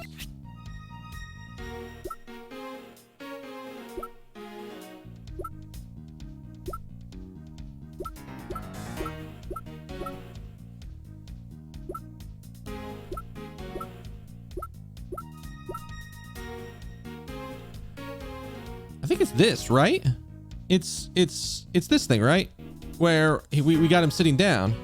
It's gotta be, right? Objection! Yeah. I have an objection. What is it, pal? Detective Gumshoe, I wonder if you might recognize this from somewhere. That's not the evidence I presented. Hey, it's one of those things. The courthouse special Swiss rolls, right, pal? Wait, how do you know about those? Precisely. In that case, I suppose that you also recall the sullied hallway bench? Hey, you know what? I think it was probably me that did that. Detective Gumshoe! You know you can't go around dirtying up this courthouse like this. You inconsiderate, slovenly pig! Thwack! Ugh! I promised to clean it up later, I swear. Now then, shall we get down to business? The fact that you didn't move even a single step from in front of that door. If that was really the case, then how were you able to buy a pack of Swiss rolls? Ugh! Furthermore, if you did not move a single step from in front of that door, how did you manage to get to the bench dirty with your grubby little hands?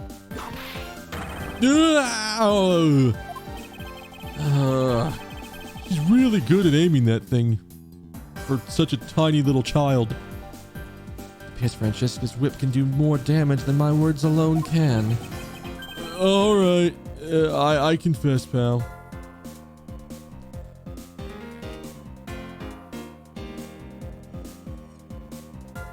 How rare is that? How rare is that blueprint? Is that like? I know basically almost nothing about Warframe. I know that like it's kind of. I know kind of the general idea of it, and I know that you build different frames and that you can do like farming to get prints and stuff. So I'm assuming it's relatively rare.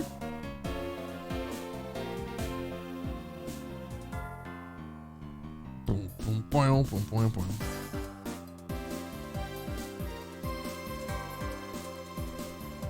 Boing, boing, boing, boing.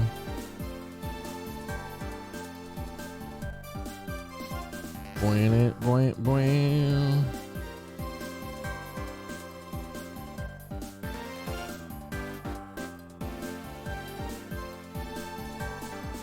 Is that rain or is that just wind? Holy shit, is that rain? Is it raining right now?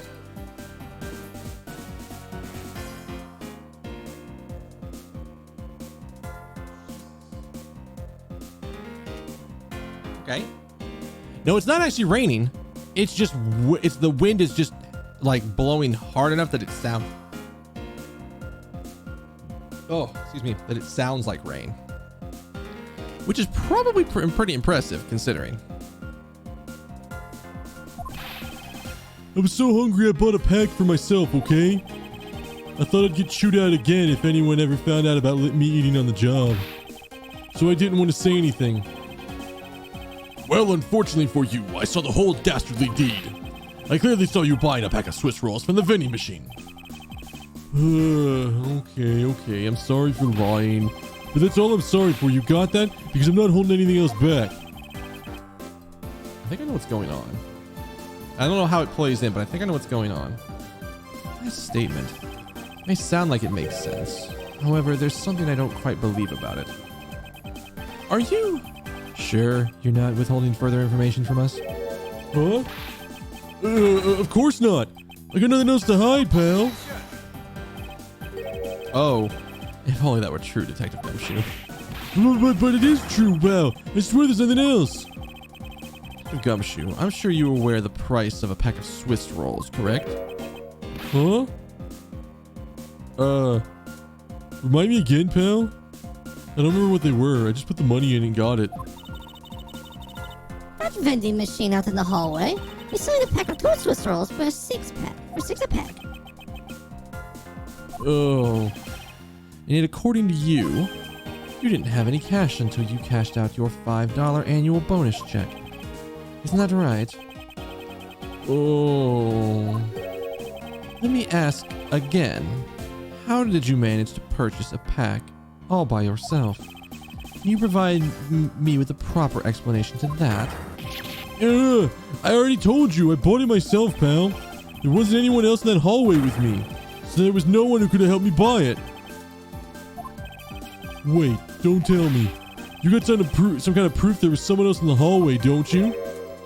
I do. As if you could. I mean, what are the chances of that? Wait. Do you? Of course I do. Wait, what? How?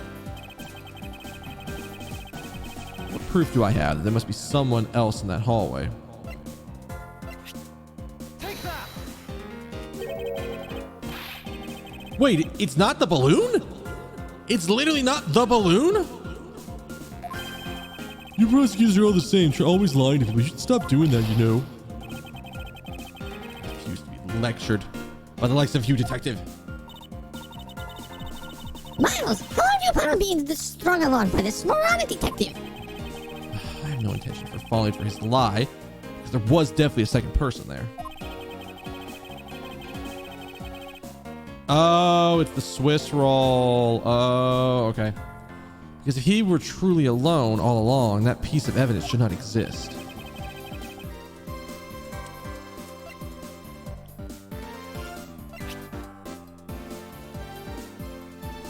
Take that! Hey! Hey! You showed that to me not 2 seconds ago, pal. Ah. I think you're under the mistaken impression that I bought this pack of Swiss rolls. Wait. You didn't buy it. I mean, you must have stolen it. You thief! Wait, I would never do such a thing. All you liars are all the same. You start out as thieves. You're under arrest, pal. I believe you meant to assert that all thieves start out as liars. And in that case, what does that say about you, detective?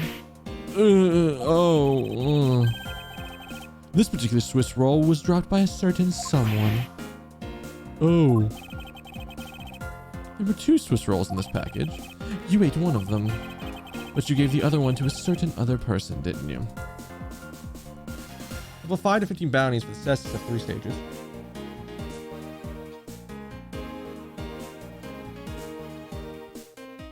It's not a horrible chance. Not an unreasonable farm chance. Still, you could have bad luck and not get it. But like,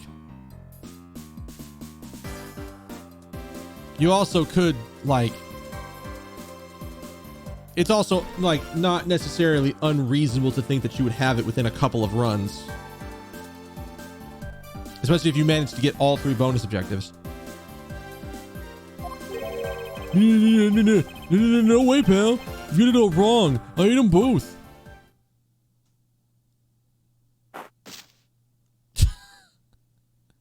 I'm wise to your schemes, child.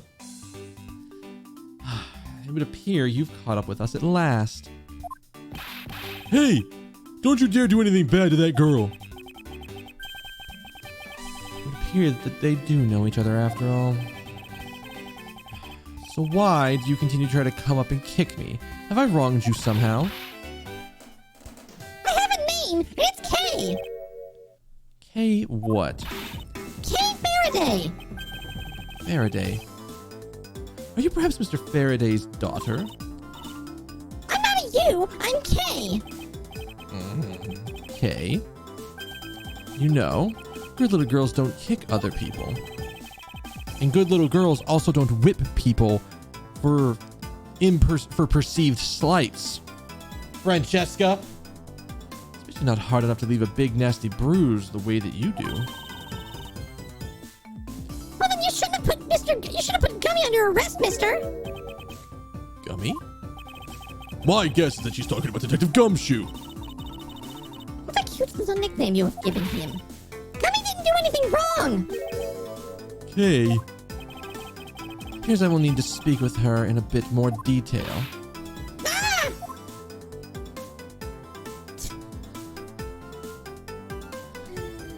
Oh my god! Do I need to pitch her up slightly more so that way I have a difference between... No, there's probably enough of a difference between her and Francesca. It's fine. Like, there's still like 5 years of difference in age, but it's like the high-pitched is high-pitched, whatever. You ain't getting a lot when you're doing female voices from me. I'm just telling you that right now. You might manage to complete tier 2 bounties.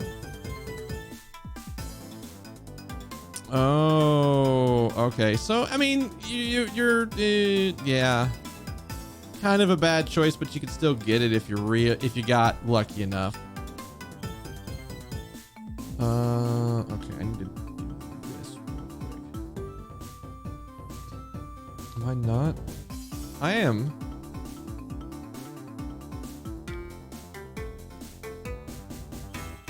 Oh, hey, they opened the venue back up. That's really cool.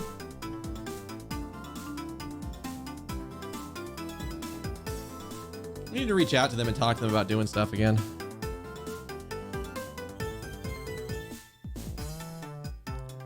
The basically the local FGC spot in Atlanta reopened again. And is now doing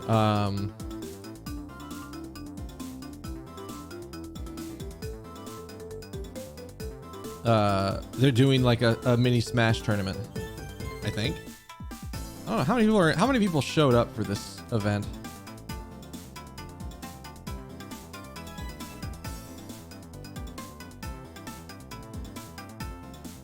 "73 people showed up for this local." Oh my god.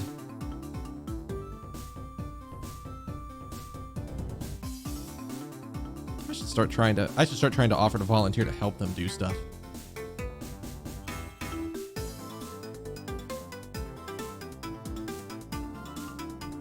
You know what? Here's what we're gonna do. If they're still alive when I'm done for the night, which I doubt because of when I'm gonna finish.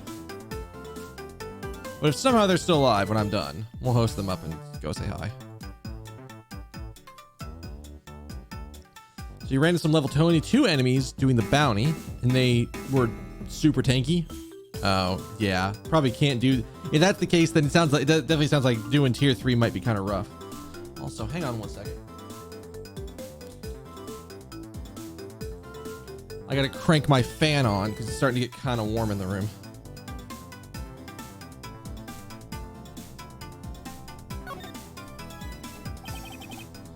Now then, Kay. She's like a stray cat. I wonder if I should feed her something. Take that! Kay, I promise to give this to you if you calm down. Oh, a Swiss roll! It really belongs to you, though, doesn't it? Yeah, I was saving it for Daddy. Oh. Oh, fuck. Oh. Oh, that's, oh. That doesn't feel good. Oh my, I need to leave. Your father, he's... Don't you dare say another word, pal. She doesn't know yet. Thanks for watching out for me, Gummy. But I already know about Daddy. I overheard the guards talking. But how he's not here anymore. I'm sorry. I'm sorry I couldn't protect him. Kay. I'm not gonna cry. I'm not gonna.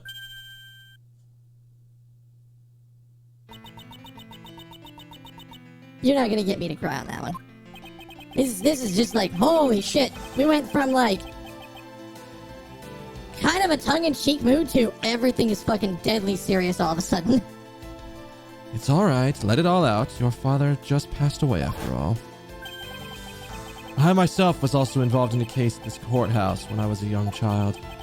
A case in which my father, who was a defense attorney, passed away. All of my dreams of becoming a lawyer were crushed into fine ash on that nightmarish day. Even now the wound festers deep within the depths of my soul. Are you really telling this to a child? Like right now? Right now? You're telling her, yes, I was involved. I had something very similar happen. I can understand that because you're trying to empathize with her. But then you're going, it festers on my soul like a blight. I'm just like, what? Miles, please. Ever since that incident, dedicated to myself to locking away every criminal I can. And now to have this happen right in front of me. This child, I feel a certain shared fate, a common bond between us. Miles Edgeworth, what sort of gentleman are you? Are you going to just stand there and watch a lady cry? Oh, you're right. Sorry about that. Okay, here. How about we use this handkerchief here and dry your little eyes?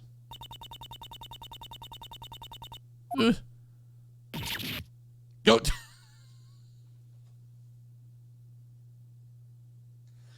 She's not going to go for the tiny handkerchief in your hand. She's going to go for the massive handkerchief you keep around your neck, sir. I don't even know how the fuck to make that noise.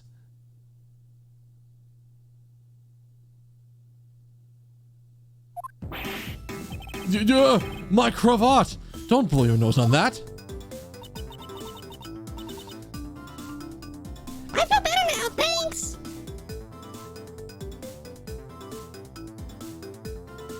Do you even have a backup cravat on me? I don't know if I do.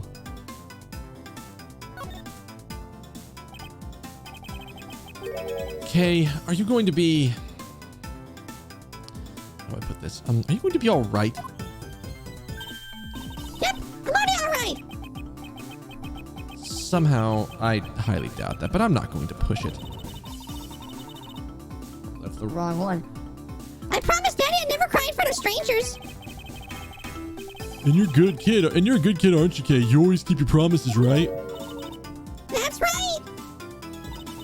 Even if I can't see Daddy anymore, I'm still gonna keep all my promises!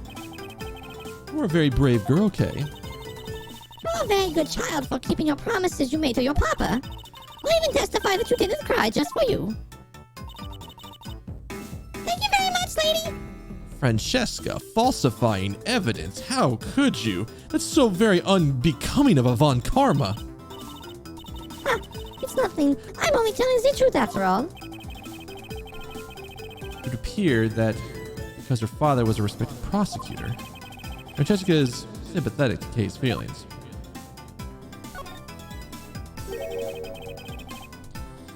Kay, what kind of person was your father? Daddy was a hero of justice! His job was to catch all the bad people in the world! But to you, a prosecutor is a hero of justice, huh? I suppose we are, in a sense, as the ones who seek guilty verdicts for criminals. Plus, you know what? Whenever I came to the courthouse, Daddy would buy me an absolute favorite treat. My favorite treat, Swiss rolls. Oh. I want to be a hero of justice someday, just like Daddy.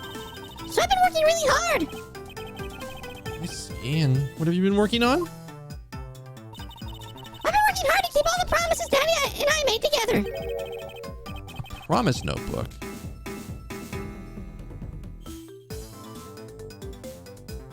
I was like, wait, we just saw one of these things come up again with...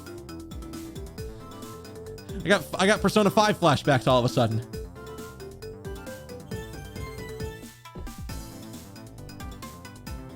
Promise notebook. May I take a look inside, Kay?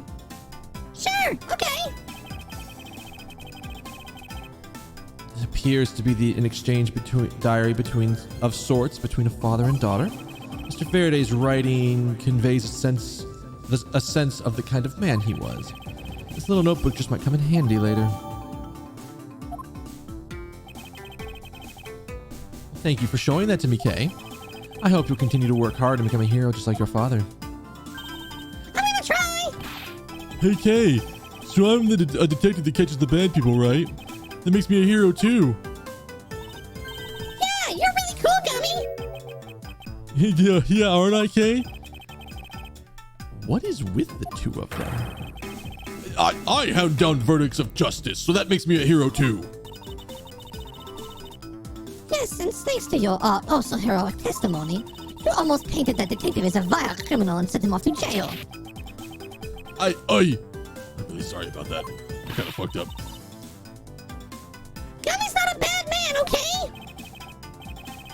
Poor judge. He's being treated like a vile criminal rather than a hero of justice. Appears that you and Detective Gumshoe are good friends, Kay. Yeah, we're friends. In that case, would you mind telling me a little bit more about him?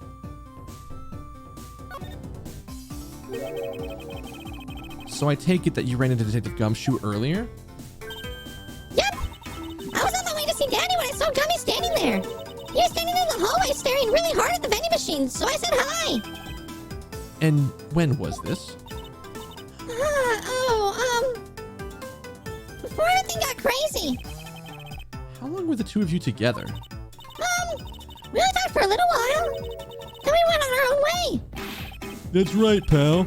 Kay and I only talked for a little while, and that's it. Oh? Which means... No, I've confirmed that Kay was in the hallway during the recess. Isn't that right? No! You fucking got me! I told you to stop picking on Gummy, mister. Very well, then. I'll just have to speak with the good detective in private later.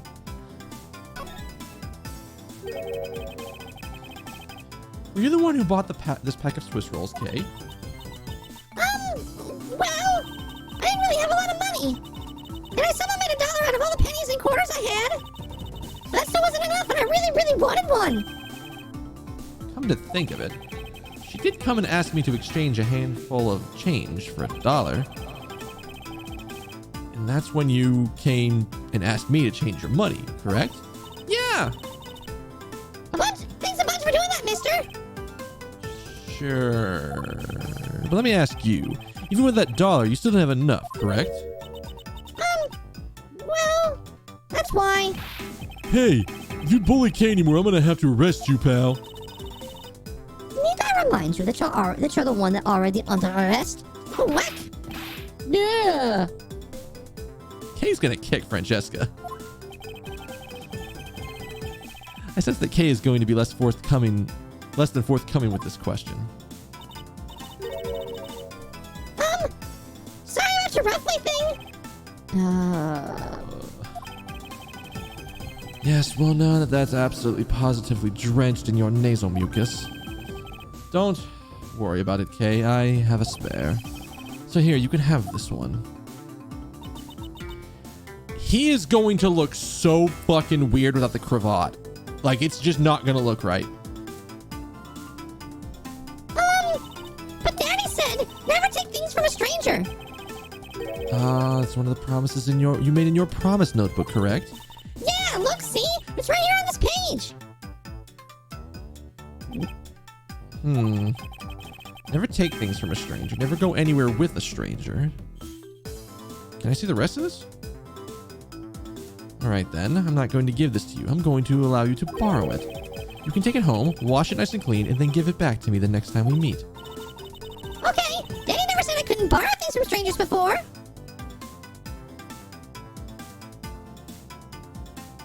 This motherfucker has, like, literally a second cravat just, like, in his pocket. At any given moment? What the fuck is he keeping that thing? Now then, Detective Gumshoe.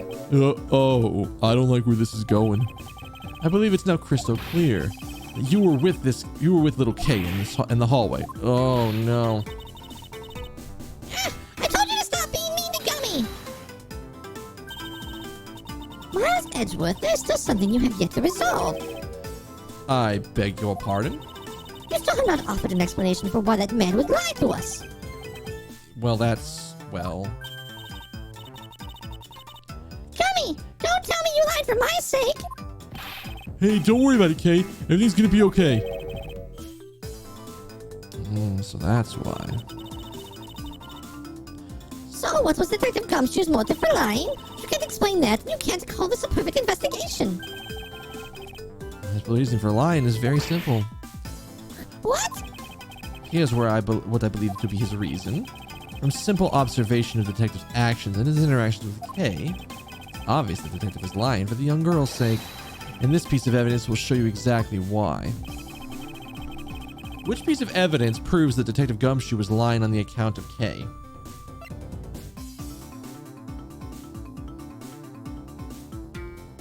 You never know when somebody might sneeze on your cravat. There is part of me that was like, has he had this happen once before? Has he had someone do this? The balloon? It's kind of what I'm thinking. But I wanted to look at this piece first while we were sitting here. Okay. Always greet people with a smile, even if you don't know. Never cry in front of strangers. Always try your hardest to learn about things you don't understand. Daddy's job is to make sure that everyone follows the rules.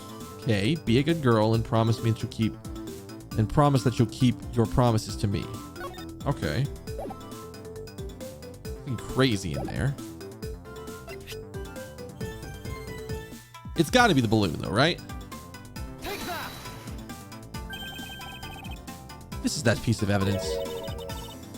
What are you showing me that for? It doesn't seem to add anything to the conversation.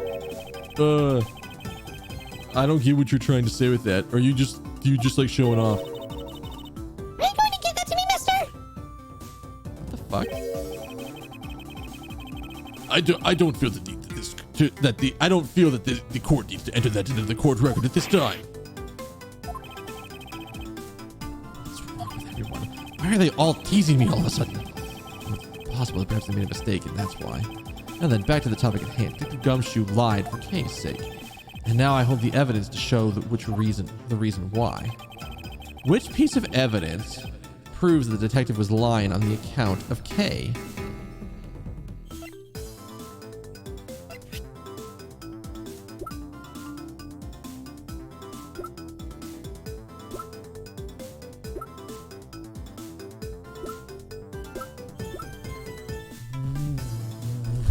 What?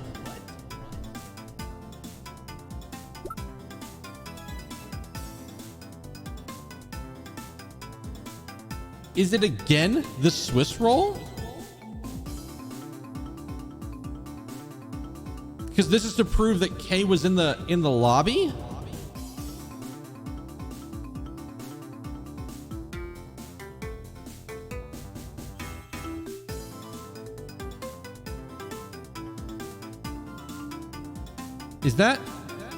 Is that where we're going here?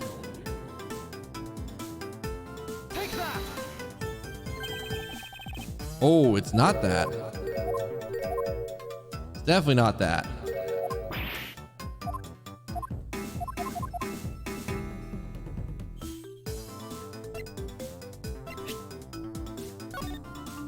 Is it somehow this?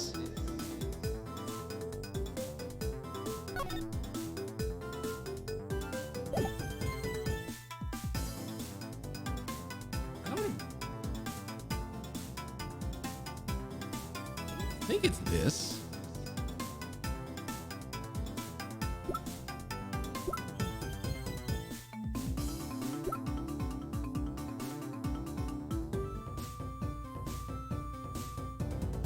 I hate to be in the mode of just like presenting evidence to be like, aha, we'll find it eventually.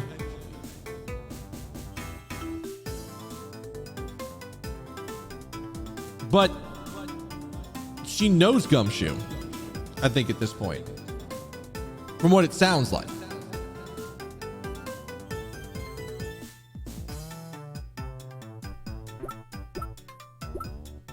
Maybe it's the Promise Notebook? Take that!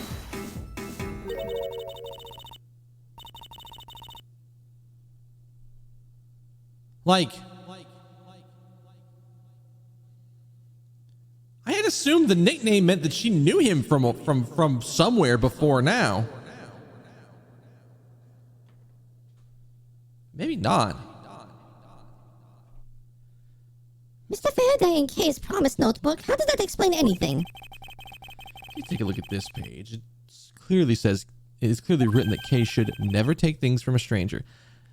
Okay, the nickname threw me off there. It's possible she knew him from before he became a detective.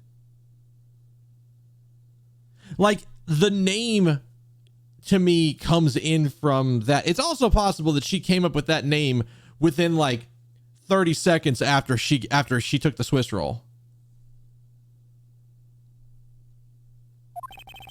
When Detective Gumshoe heard about that promise, he tried to cover for Kay. What a foolishly foolish fool's fool of a foolish reason for a fool! Thwack! Gummy, you lied because of me, didn't you? It's because I'm your friend, Kay, that's why. Gummy! Long last, Detective Gumshoe, could you please tell me the whole truth now? I guess there's no beating you, pal. Huh. Okay, I'll spill the goods. I've been standing guard for a while. I was getting real hungry, and that stack vending machine was just taunting me with its deliciousness. Well, the cat... But all the cash you had on you was $5, and that wasn't enough to buy anything, right? After all, the cheapest item from the machine is a $6 pack of Swiss rolls. Yeah, but... Then like an angel from heaven, Kay showed up. I was thinking about sharing... I was thinking about sharing a snack with Daddy, so I wanted to buy a Swiss roll. But I only had about $1 in coins. So we pooled my $5 and her $1 together and bought a pack of Swiss rolls together. But I was worried about breaking one of my promises. So then Gummy said, Mr. Faraday's one scary guy when he gets mad. But don't worry, you won't get in trouble if I don't tell, right?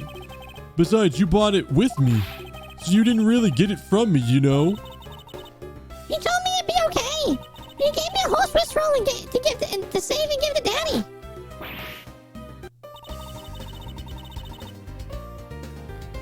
Who knew that Scruffy could be so considerate?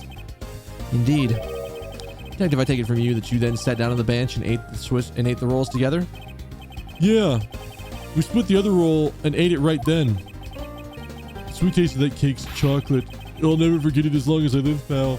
It's so much better than the ramen I have to scrimp and scrounge for. Anyway, Kay, I believe this also belonged to you. Oh! Oh, that's from the balloon I popped. It's bad manners to leave garbage lying around, Kay. I'm sorry. I guess I can't blame you for not throwing away this one piece away. It was sitting up high on a windowsill where you couldn't see it. So just this once, I'll forgive you. But that balloon... Oh, whoops, I didn't mean to turn that off. But that balloon! I wanted to surprise Gummy a little, so I popped it on purpose. And because of me, Gummy dropped his half of the Swiss roll. Ah, that's how that happened. happened. Well, you really got me there, pal. So I thought maybe I should give Gummy this other Swiss roll, this other roll. And then I saw you picking on Gummy, mister. So you kicked me. Is that it? You sure are a feisty one. I'm really sorry, mister. It's alright. I'm perfectly unharmed, except for my pride. What about the Swiss roll? Would it be alright with you if I held on to it until Detective Gumshoe has cleared all of his charges and is free to go? Yeah, sure. Just make sure you give it to Gummy afterwards, okay? Of course. I promise. Now then, I believe we've proven beyond a shadow of a doubt that Detective Gumshoe was in the hallway for the entire duration of his duty, which undeniably proves that Detective Gumshoe could not have committed the double murder. Who the fuck? Oh, it's this bitch. It actually proves just the opposite, Edgeworth. You've just shown that Detective Gumshoe is the only one who could have committed the crime. What do you mean? It is quite rude to eavesdrop, Miss You.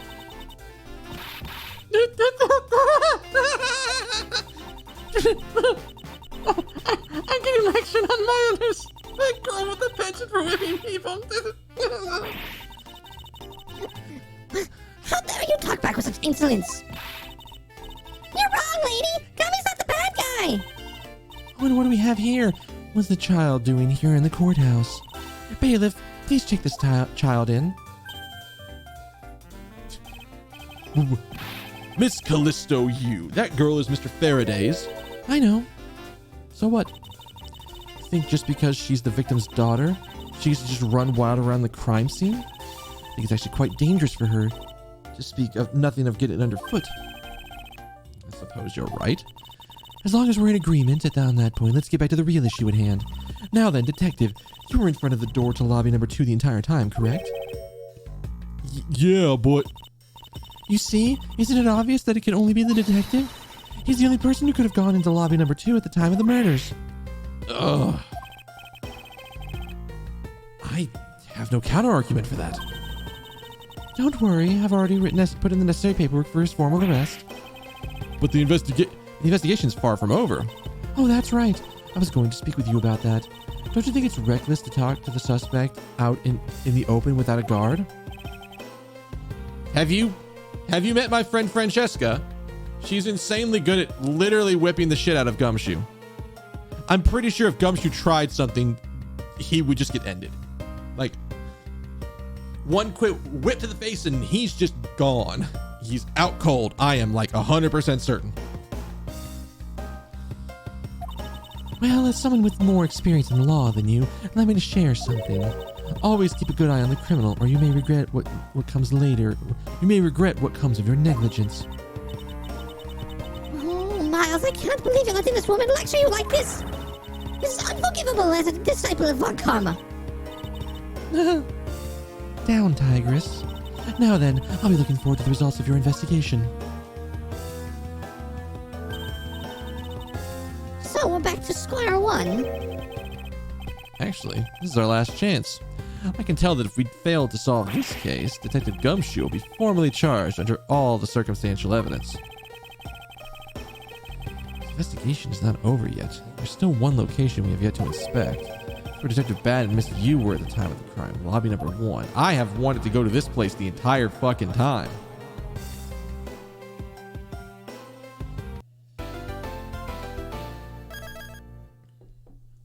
Gotta love DS saving speeds.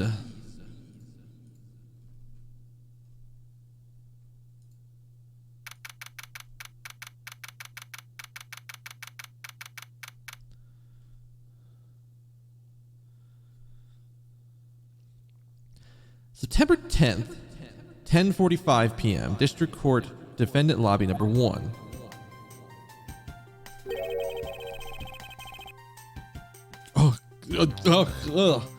What is this incredibly overpowering sweet scent? It smells like flowers. Uncle Bad, is this it? Isn't that Detective Bad and Kay over there?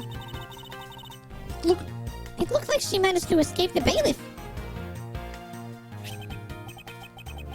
No, that's not quite it. Oh, that's too bad. It's so pretty, though. I think you're still a bit too young to be wearing that. But since you found it, I guess I can let you keep it. Thanks, I'll treasure it always. Those two seem to be getting along rather well. Oh, here, I've got something else for you.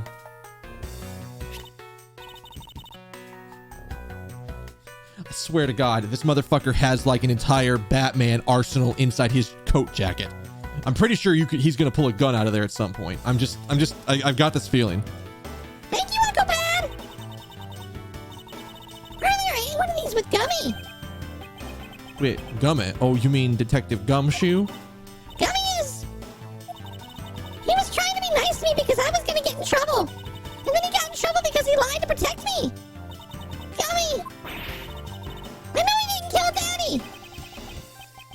Don't cry. Faraday would be sad if he saw you crying. I'm not crying. Okay. Oh, it's the Mr. from before and the lady too. Don't you think it would be a good idea to go home for the time being? You're not involved in the investigation, so it's better. It's for the best if you do. Actually, I'm Uncle Pat's assistant, so I'm related to the investigation. Is that so, Detective Bad? Yeah, I guess. What? You were just scolding us like kids do not mess up the crime scene, and now you let this child run free. Why? People are free to investigate things outside of the actual crime scene. You always had a few things she wanted to look into. Got a problem with that? I don't have a problem with that, but I'm curious as to what Miss Yu was looking into. Uncle Ben, I'm gonna go look somewhere else now, okay? Alright, I'm counting on you. Oh, that's right. Hey, mister. Yes? What is it? I know Gummy isn't really the bad guy. I mean it. So please, find the real bad guy, okay?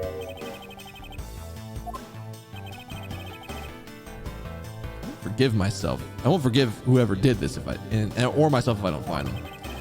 But in the absence of the perfect piece of testimony and evidence, there is no one else who could be other. No one else. There was no one else who could be the true culprit other than Detective Gumshoe. She seems to have wandered off while I was pondering.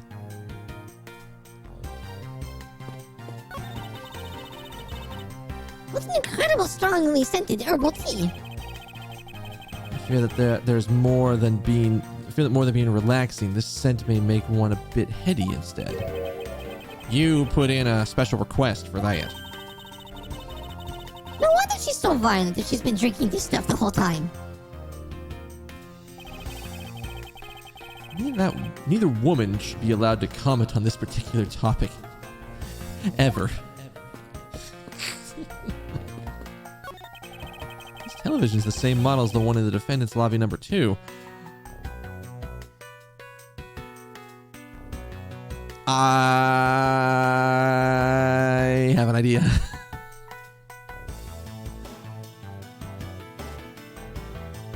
I'm back on my bullshit. I still think she fucking used the TV to do it.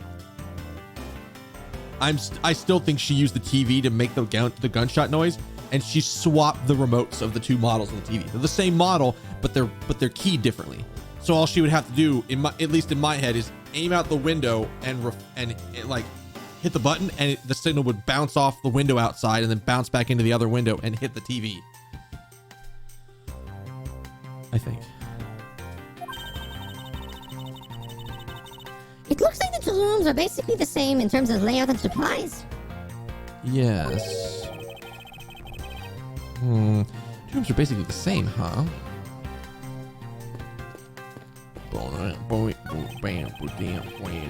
One of these windows in the lobby was open as well. The air conditioner is working just fine in this room, so why did they open it, I wonder?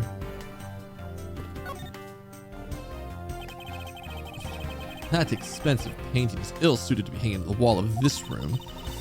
I wonder if a guard detail should be placed on it.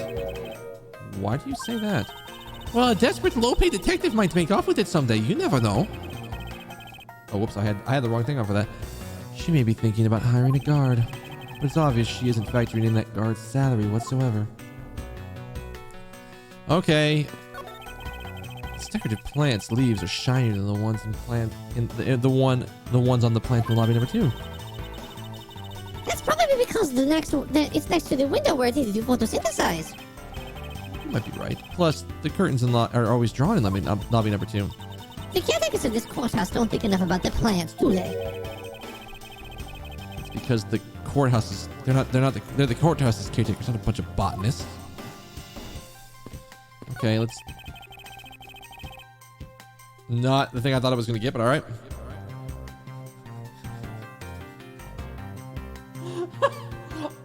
I love when the game does this.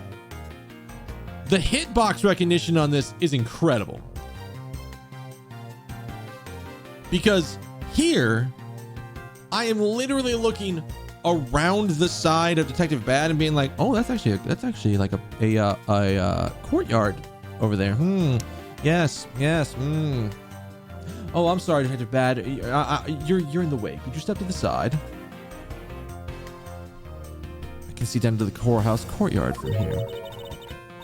What's this mess supposed to be? It's like an optical illusion. I believe it's supposed to be postmodern in design. More like thoughtlessness in design. Oh my god, they're doing the same thing. I just noticed it.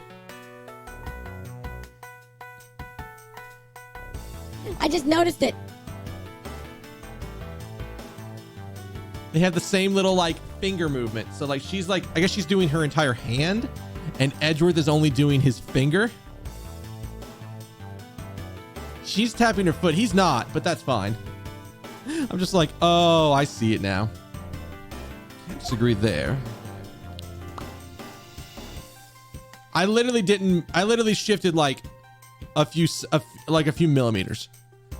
And that's enough to be able to talk to Detective Bad. Detective Bad, what exactly was Kay searching for? Nothing that concerns you, boy. Oh, I suppose there's something to do with Kay? It does, because she's Faraday's daughter. Anyway, hurry up and get to the point. I don't have time to waste. Sounds like he'd rather be left alone. I have something I'd like to confirm with you once again. I don't have anything to say to you. Be that as it may, we still have questions that we need answers to. Now then, first of all, what is the overpowering smell that permeates this room? Upon entering this room, I thought I was going to suffocate.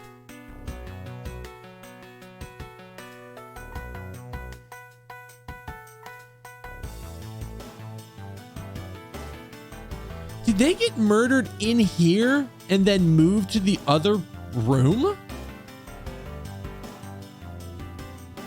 Is there like some bullshit where like the scent of the flowers or this overpowering smell, whatever it ends up actually being, is covering up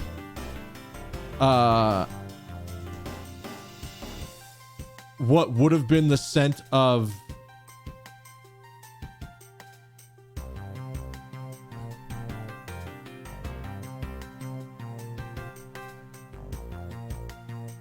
like, my God.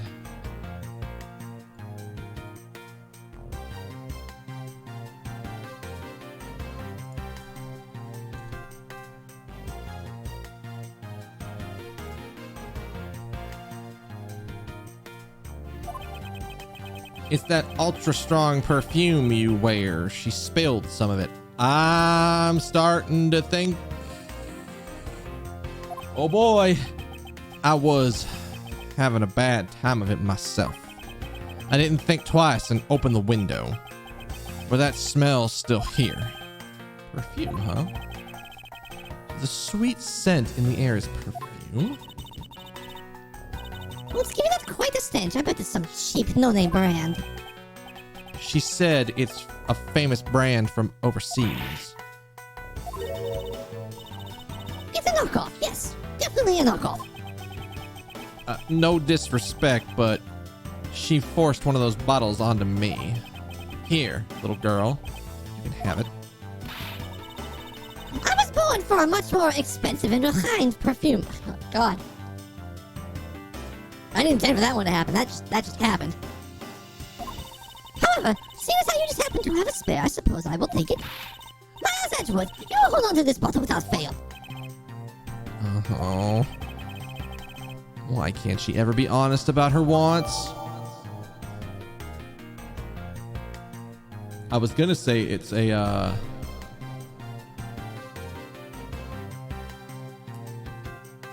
it's that guy from much later in the what is it? From, was that in, that was not Spirit of Justice that we went to the yokai village, right? That was it was the other one, because that was the first time we met Athena. I was gonna say it was whatever the fuck Joker Boy was. Him trying his perfume overseas, but that probably can't be it. So as for this perfume, so now we have the perfume misuse wears. Just fantastic. Let's take a look at that perfume, shall we? The same perfume. Okay. Nothing crazy with it. Nothing crazy.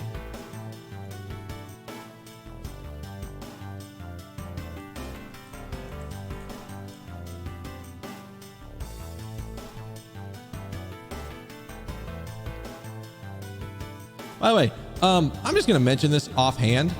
It's not related to anything going on in this case. I'll even turn off the the voice mod for this. And I'll even go full screen because it's weird like that. So some of you might have heard that Twitter is now doing a thing where you can tip people on Twitter. And it basically works through PayPal. Turns out, if you do this to anyone, whoever you tipped gets your address from your PayPal account because it sends them an invoice. Or does it send them? Is it? Yeah, it's an invoice, right? Yeah, it sees what you sent them.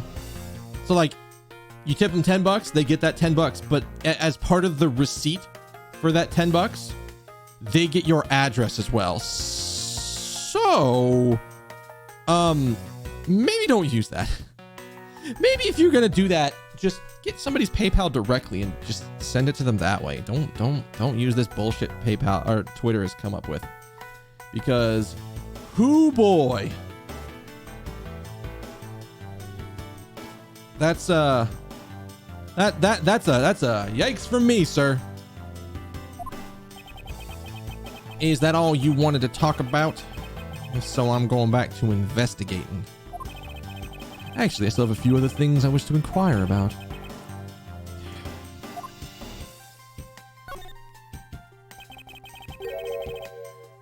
So you were in this room the entire recess? Like I said, I made a call to the precinct to get that big log down here. But other than that, I was waiting for the recess to end in here. At least her story is consistent. Earlier, you stated that you were in this lobby with Miss Yu. Yeah, I ran into her in the hallway. She said she wanted to talk to me about something, so we came in here. Then, what you're saying is that until Detective Gumshoe's arrival, you and Miss Yu were in two different locations? I guess I am. Interesting. Speaking of that lawyer, she seems to have a great dislike for you. Oof. Oof da.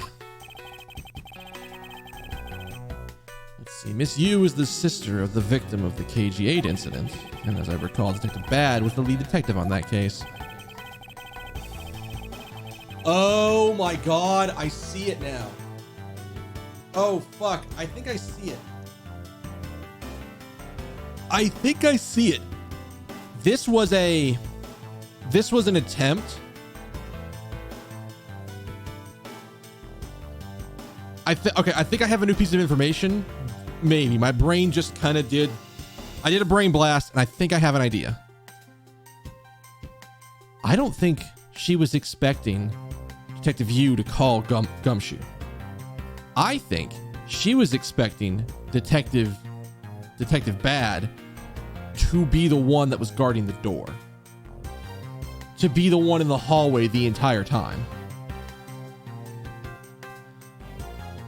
Because I'm thinking she was trying to get revenge on Mr. Faraday and Detective Yu at the same time for fucking up the case against the guy that killed her sister. That's what I'm thinking is happening. We'll see if that is the right thing or not. But I'm starting to lean that direction. Let's just say that. I wonder if the reason for her disdain is simply because you failed to guard Cece. But because you were the lead detective on the case. You knew? I also know that today's trial involving the Kodafin embassy staff member is being referred to as the second KG8 incident. Now then, detective, I believe it's time you were honest with me.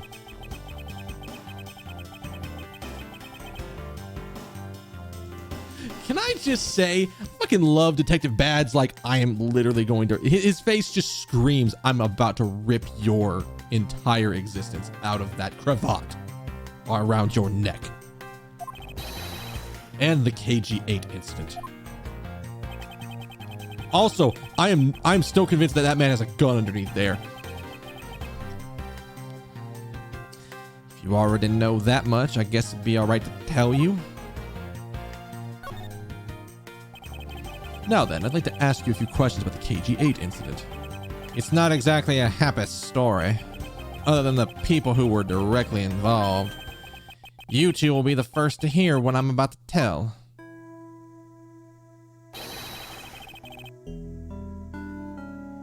Okay. I gotta know. Is that an edit? Did they pull a One Piece?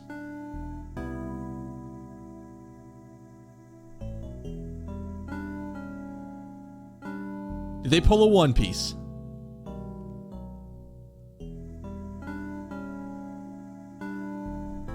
I gotta know.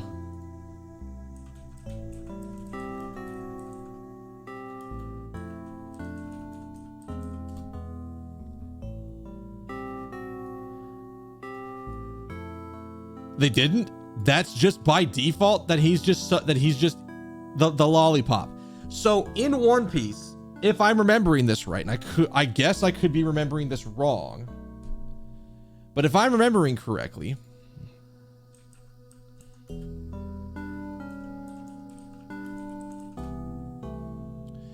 in One Piece,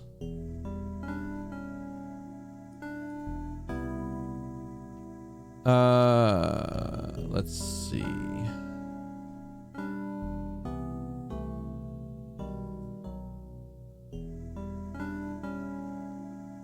Oh, fuck. There's a lot of shit that so when One Piece was originally being brought over from Japan to America, it was never a SIG. Okay. I didn't want to look it up because I'm like, that's probably going to revolve some spoilers for this story and I don't want to know them.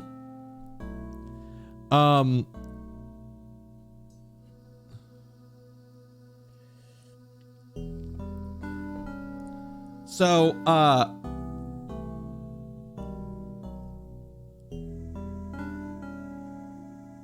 in One Piece, it's a subversion thing. Okay. In One Piece, one of the characters, Sanji, is constantly smoking a cigarette. Just like every single chance he gets, he's going to smoke a cigarette.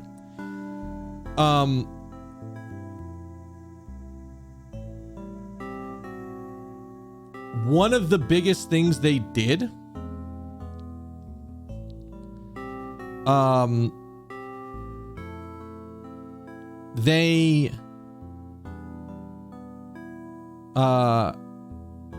instead of it being a cigarette he was smoking, they just edited it to be a lollipop, removed the smoke from the shot, and just made it a lollipop.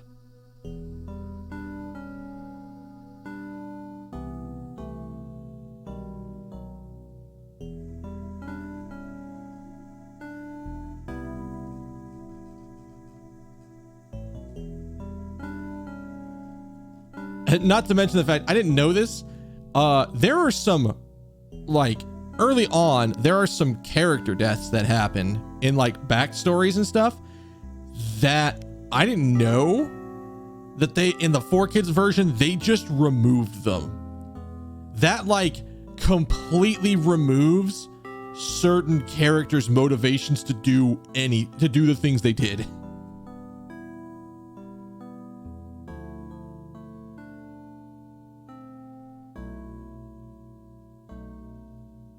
Okay, I'm gonna have to share this with some of the friends that I've been watching One Piece with because my God.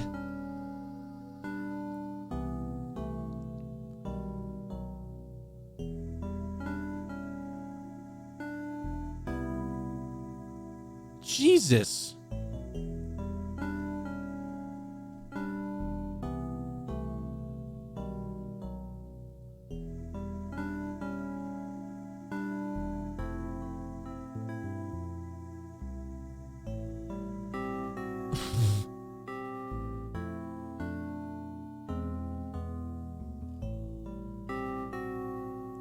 Yeah, okay.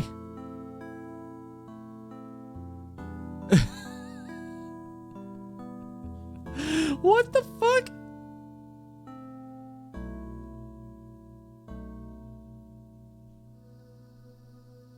Oh my God. I need to actually like put that article away because I'm gonna fucking lose my mind. There's just so much. Hey, listen, there's some, like, you give me like a good cherry lollipop, I'm fucking all in. The Gokaiger opening.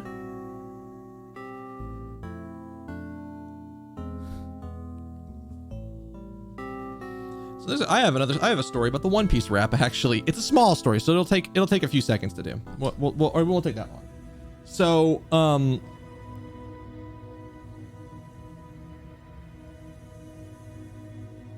don't remember what year MomoCon this was, but it was at the MomoCon after party. And this is the volunteer after party.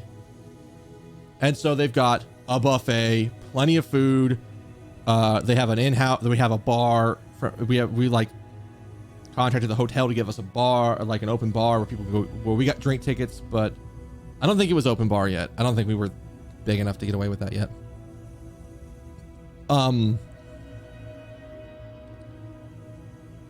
I remember some of my friends, I don't remember what made them start doing this,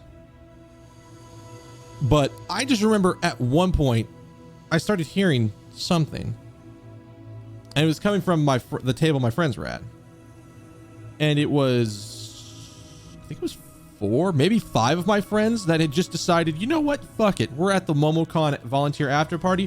What are we gonna do? We're gonna sing the One Piece 4 Kids opening as loud as we possibly can. I don't know what made them do this. I think they might have done something similar to that at a previous MomoCon volunteer after party, and I just missed it, but they definitely did it at this one, because I remember like being like, what? It was a very weird thing, and they did have other people jumping in on the song, but it was just like it was like the weirdest thing to hear all of a sudden in the middle of like a regular like after party thing. It was very different. Did I say this one? The honest truth behind the KG8 incident. Faraday, you and I know the pun they're going with, but my God. As you already know, we 3 were involved in the KG8 incident. Faraday and I were originally on the trail of a smuggling ring. You mean the smuggling case involved the smuggling case involving one of the Amano Group's secretaries? That trial was just a front. She said that with such a fucking straight face. A facade? Yeah, but that case became tainted. All because the witness who was going to testify about the Amano Group's ties to the smuggling ring, CCU, was killed. Then what became of the secretary who was arrested? His name was Colin Devil Ray. To be honest, the guy didn't know a thing about the smuggling ring, but he confessed to knowing about it anyway. Devil Ray was probably being intimidated by the big boss man. Just another scapegoat. Boss man of the Amano Group? He can't seriously mean Mr. Ernest Amano. That can't be right. It's probably just Detective Bad's personal hypothesis. What he's trying to do... What is he trying to do, suspecting Mr. Amano of being involved with smuggling? I suppose it would have been quite difficult to secure an acquittal after he confessed, but the man who killed CCU, Manny Kochin, was a completely different person. Since he had already been acquitted of her murder, Mr. Faraday, how could you have let him go? If I remember correctly, I heard that Mr. Faraday had an important piece of evidence stolen from him. That wasn't Faraday's fault. It was mine. I wasn't vigilant enough. Faraday, CC, I was supposed to protect them both. Miss, you did mention that as well, about how Detective Bad was supposed to guard her sister. But even I, who was supposed to protect them, I fell into their trap. What kind of trap? The holes in this jacket are a testament to that trap. I put them in with a giant-ass hole punch I found downstairs in the secretary's office. It came in handy at this point. Sometimes you just have to do it. You mean you were fired upon? You were shot at by that many times? That many times in one gunfight? No. Only about half of these are from that case. But the reason I continue to wear this jacket is to remind myself of the lessons I learned from the KG8 incident. I see. I couldn't protect CCU. And the suspect was not found guilty. We had hit a brick wall, and as far as the law was concerned, that was when she came into the courtroom, the victim's sister. That's when I first met Callisto Yu.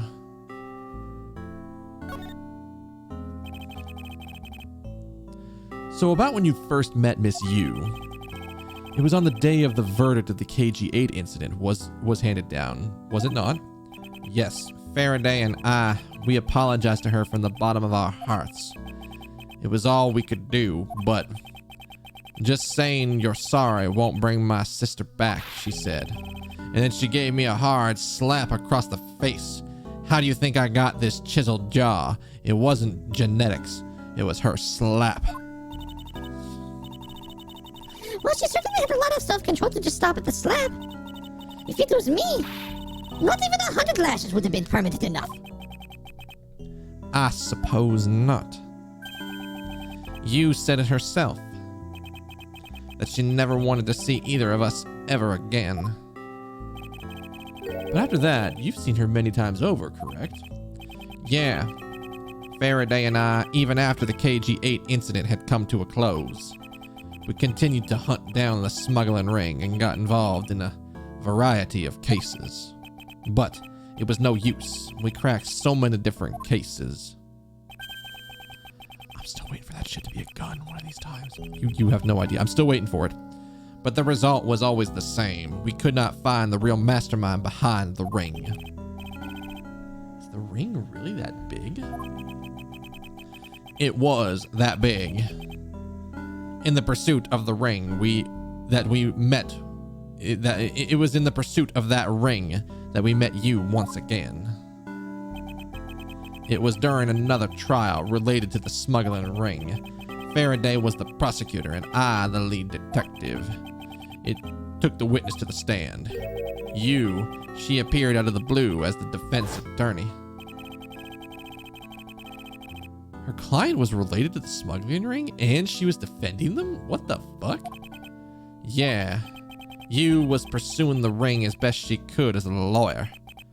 I think she defended Raylan this time for the same reason. Come to think of it, Miss Yu did say something to that effect. I have my own agenda. I'm still on the hunt for leads regarding the KG-8 incident, all right? And for that, you've not a single qualm about defending a known killer. Don't put words in my mouth. I said no such thing. The only way I had to get close to Mr. Rao was to be his lawyer. I had no intention of covering for him, ever. So don't you dare suggest I was going to. Doesn't matter what her real reason was. Helping a criminal is just despicable. You're so naive, little girl. I could have stolen this lollipop from you. That's how naive you are. In fact, I did. You didn't notice you had a lollipop in your pocket until about 2 minutes ago. And I had already taken it 3 minutes ago. How dare you insult the daughter of Avant Karma? Just like us, you felt that she had hit the limit of what the law could do. That's all. The law is merely a tool. There is no limit to it, only the skill of the craftsman. You two are still too young, but one day you'll know what I mean. But enough sidetracking. What matters is that we met you again in pursuit of the smuggling ring. That's all. What is this? I'm gonna have to pull it up and look at it later because I don't want to get DMCA'd.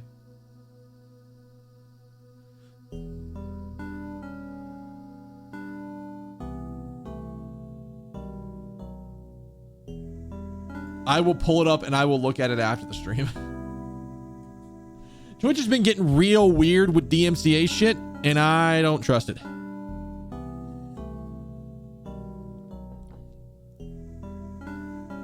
Alright, what's this last one? We already know a lot of the relation to Faraday. What is your relation to Mr. Faraday? You even seem to know Kay fairly well. I met him when he was a rookie prosecutor, known him ever since. And Kay, I've known her since the day she was born. Faraday and I, we cracked quite a few cases together. But You two don't seem to have made any progress at all on the Yatagarasu case.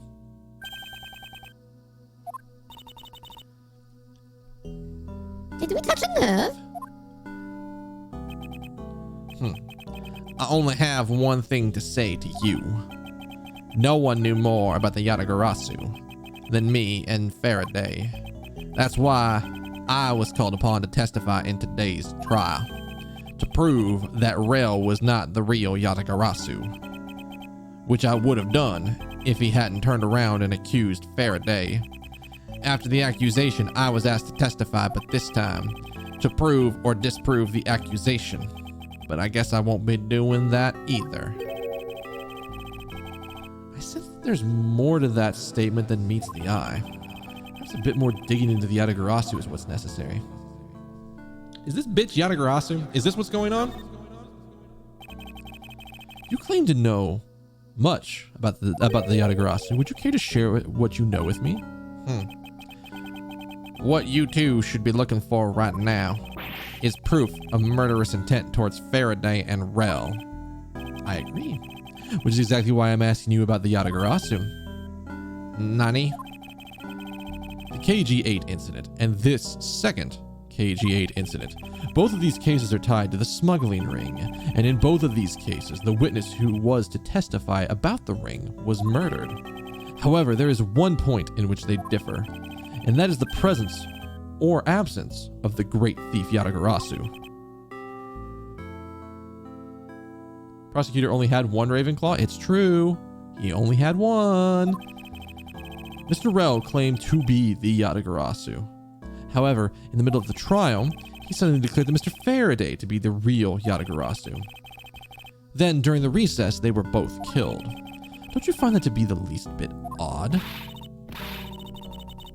Miles Edgewood, stop beating around the bush and just spit it out already. I believe there must be some reason that the two men suspected of being the Yatagarasu were both killed at the same time. A reason, huh?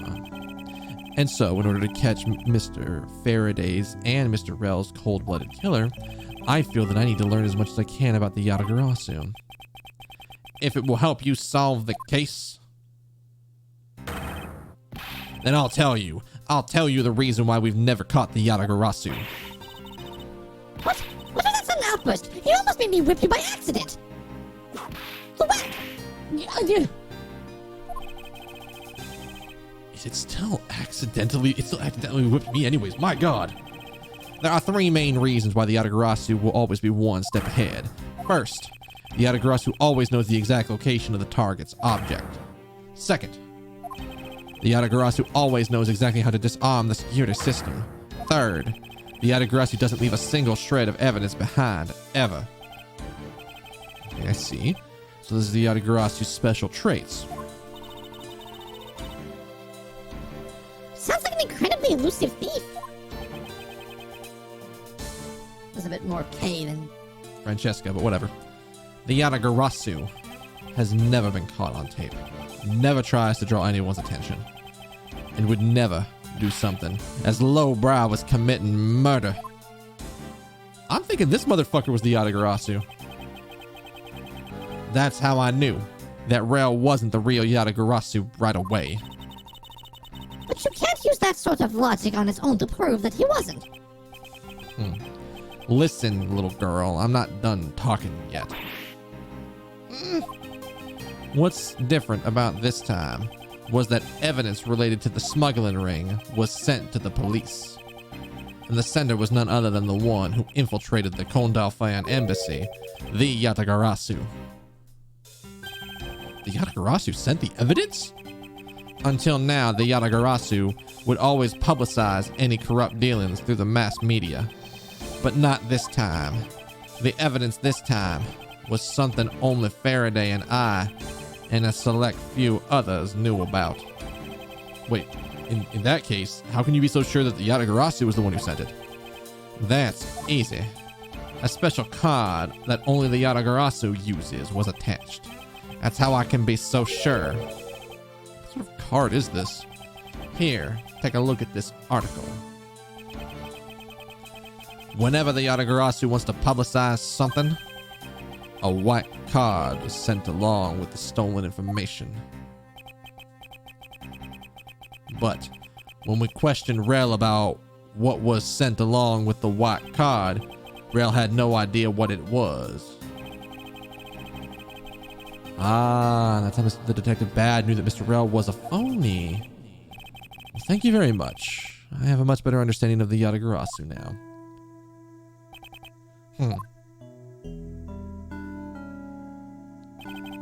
Excuse me, Mr. Edgeworth. Yes? His Honor would like to transfer the evidence from today's trial over to you. So if you could please head over to the courtroom, it'd be much appreciated, sir. Okay, understood. I'll be there shortly. Detective Bad, what does the law mean to you? Finding the answer to that question is the only reason I'm still alive. I became a prosecutor to find the answer to that question myself, and to play a part in ensuring that all criminals everywhere are found guilty. September 10th, District Court, courtroom number 3. Oh, it's you, Mr. Edgeworth. Ugh. Appears that his honor is a bit dispirited. For the first time today, I experienced what it's like to stand at the witness stand. Now I have a greater appreciation for just how hard it is to give a testimony. Well, there's no reason for you to be depressed about it, Your Honor. As a judge, no one expects you to think about anything other than the verdict. Francesca, there's no need to further depress his honor. But I am not trying to, Miles. Anyways, Your Honor. Your Honor, I've come to collect the evidence that was supposed to be transferred to me. Your Honor, the evidence? Your Honor. Yes, can I help you? I'd like to collect the evidence now, sir. Your Honor, do you think you can stay focused long enough to at least do your job? Yes, I'm sorry. And I would, except that the defense attorney has yet to arrive. She's busy with the investigation, so let's keep this brief, shall we? Very well. In that case, please confirm that all the pieces of evidence are present. Furthermore, the evidence that was used in the murder of Faraday's and Mr. Faraday and Mr. Rel are also included, so please go ahead and use them in your the investigation into their case. Understood, Your Honor. Pieces of evidence that were used in the murder of those 2 men. It's going to be a very good chance for me to find new leads regarding their case, and maybe even something that will finally lead me to the truth. I placed the pieces of evidence over at the prosecutor's bench for you. I see. Thank you very much. I will go ahead and confirm that they are all accounted for.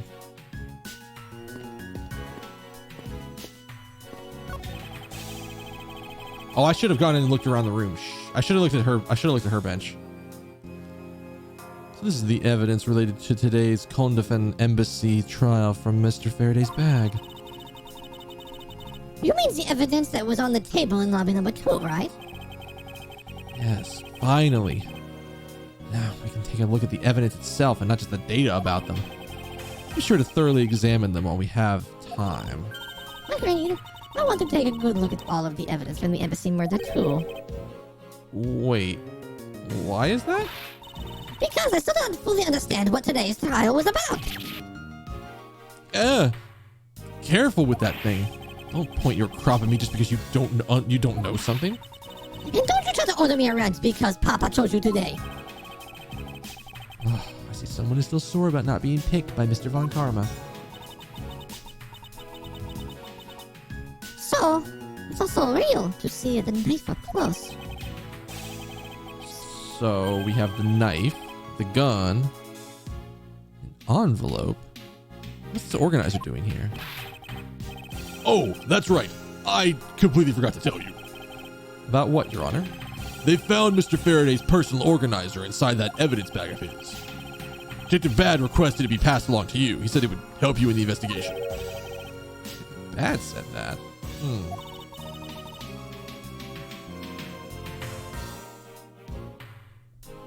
What a strange stroke of luck. Well, I mean, never looked a gift horse in the mouth. Might as well flip through it.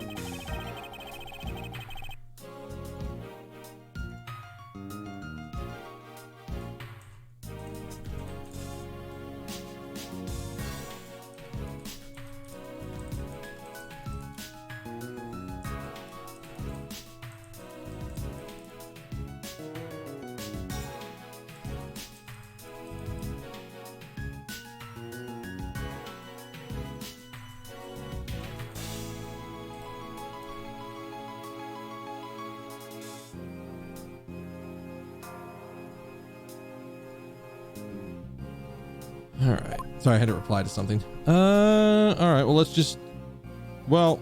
let's not dive straight into the right thing. What? Oh, I hit the wrong thing. This gun was originally used to kill the Kodafan embassy staff. When the crime was reported, the responding police found Mr. Rail still holding it, which led to his immediate arrest. And then they took this gun. This gun took the original shooter's life. Ironic. Indeed. Doesn't seem to be anything else we can learn from this piece of evidence.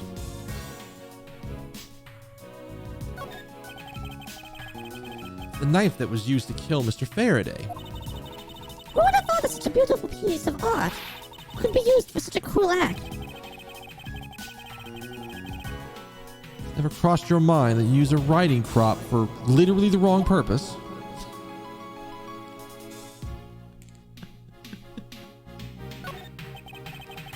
Let's do a quick look through these documents before the trial started. Well, I wasn't even afforded the opportunity to skim it. Whip! This should explain it to you then. Yes, you should. Perfectly and in its entirety, if you please. On the night of September 8th, an embassy staff member was killed in front of the embassy. The staff member died of shock due to being shot in the heart. Mac Rell was brought in that night as a suspect and thoroughly questioned because the murder weapon was found on him, for which he was arrested on the spot. A simple Tyrone man, that is what he was. Perhaps he was, for the weapon wasn't only the incriminating evidence he had. Mr. Rell was caught in the act on film by a security camera. He was an even bigger simpleton than I thought. I can't believe he didn't notice a security camera. What? What if he killed specifically on camera for a reason? What if the Kodafan embassy's security system is supposedly very well designed? He may have simply not been aware there was a camera in the area. So, have you seen the contents of the video for yourself? Yes, the surveillance video the security camera took was played during the trial by Mr. Faraday. You can clearly identify Mr. Rell on it. Even the sound of the gunshot was crystal clear. So the footage included the sound, huh? I don't think I ever want to see the moment of someone's death in real life. God, there's been so many videos. There's been, like, Twitter has become kind of a dangerous place every once in a while. When you get some of these, like, really nasty incidents where, like, there's, like, gun violence in America and there's a video of it, you kind of got to be careful what the fuck you're clicking on. I don't think I've had it happen where I've seen something that I didn't actually intend to see. But, like, you don't want to look at that shit if you don't have to. Me neither. Okay, and we'll go to the money jackpot one. Mr. Faraday's organizer. It appears he was in the habit of using it. It looks like he wrote a strategy for getting Mr. Rell convicted down in here. I have collected the That took a while. I have collected the evidence I need to prove that Rell was the killer. Between the handgun Rell had on him when he was arrested and the surveillance tape, I should be able to prove that he was the one. It appears Mr. Faraday honestly believed that Mr. Rell was the killer in the case. The sound of his handgun going off was recorded with superb clarity on the surveillance video. I also have evidence I can use to prove that Rell is not the real Yatagarasu. Can we get evidence?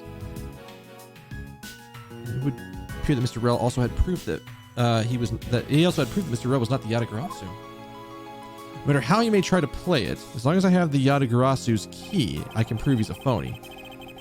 If I present it to him in court, it should clear everything up. A key?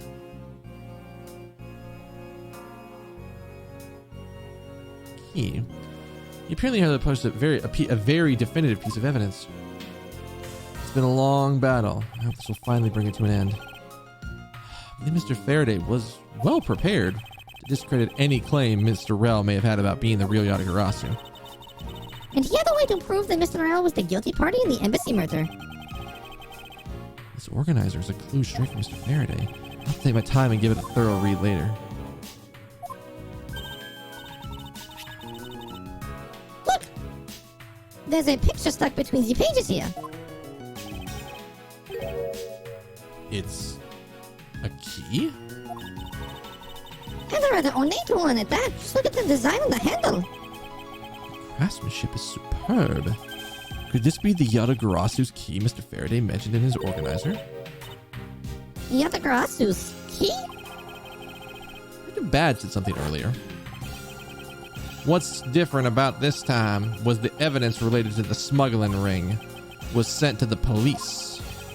And the sender was none other than the one who infiltrated the Kondofan embassy. The Yatagarasu. Yatagarasu sent evidence? Until now, the Yatagarasu would always publicize any corrupt dealings through the mass media. But not this time. The evidence this time was something only Faraday and I, and a select few others knew about. Mr. Faraday must have been trying to keep this secret key safe. As the prosecutor on both the Yatagarasu and the smuggling ring cases, that's to be expected. That's odd. What is it? Mr. Faraday didn't mention anything about a knife. Oh, God. Oh.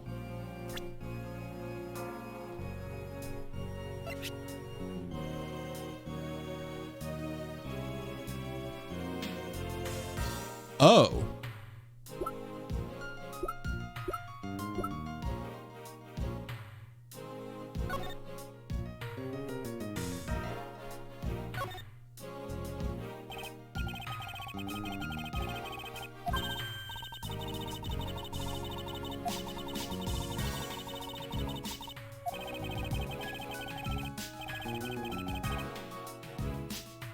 Okay, that's a piece of thing that doesn't come up, and I thought I had read this already. Otherwise, because I tried to fast forward and I shouldn't have. Apparently, Von Karma, or Francesca says that Von Karma always signs his name with pens that are much nicer than this. And he's like, I thought he would have had a crest stamp made, which is a thoroughly Japanese thing that I don't think you could have gotten away with. Like, I'm pretty sure they're talking about the Hanko stamps, which are basically like, if I understand them right, in Japan, when signing paperwork, you have a stamp made at some point that is unique to you, and you can use that to stamp documents, and it's as good as a signature. Now, I'm thinking that's not a knife. I'm suddenly thinking that's no knife. I don't have any way to prove it yet, but I don't think that's a knife.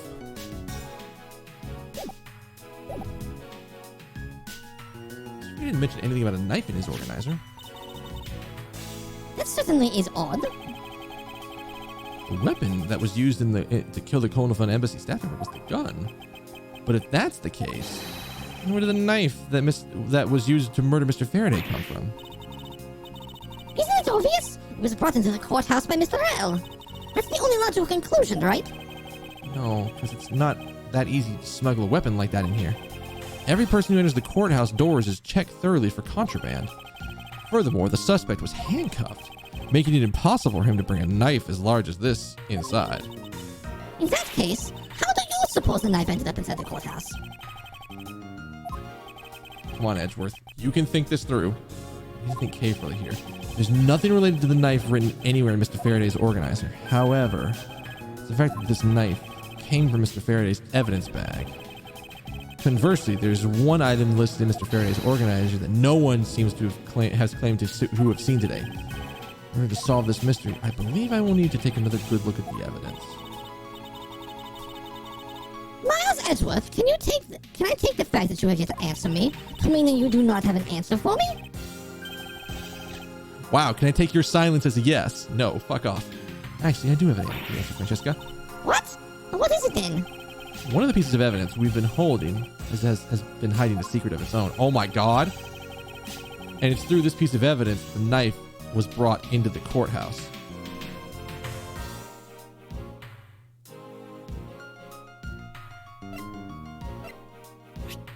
Take that! Oh my god.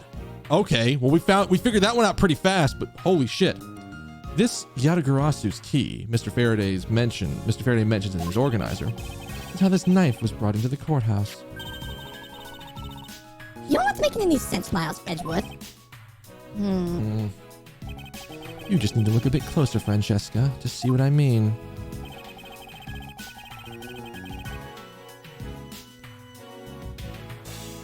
Oh my god. Is that handle ornamentation? Is that just like a sheath for the knife and like the key slops into the other side or some shit like that? Does the color and the ornamentation of this key handle remind you of anything? Or is it actually the other way around? Maybe I'm thinking of the wrong thing. They do remind me of the knife. Very good. Both the Yatagarasu's key in this photo and the murderous knife have this very unique design to their handles. Furthermore, even though Mr. Faraday mentions the Yatagarasu key, the only object to be found at the crime scene was a knife. You don't seriously mean to say. Give him the finger Waggle. It appears you finally caught up to me. And yes, I do mean to say that these two pieces are in fact one and the same. But that's impossible. Even if that is what you believe, we should still investigate this possibility. Now then, let's examine this knife a little more closely. Boop. All right.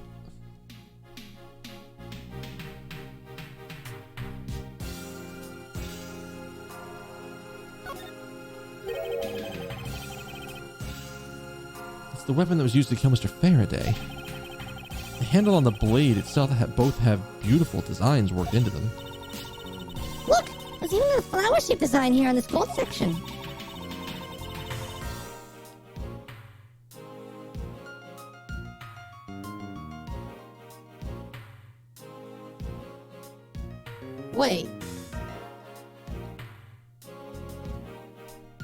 Wait. What did Kay run away with? She had something in her hand and I only got like a glance at it. What the fuck did she run away with? If it hadn't been used as for a tool of murder, I would want it for myself. She seemed to be drawn to the embellishments. Too bad this isn't mine to give.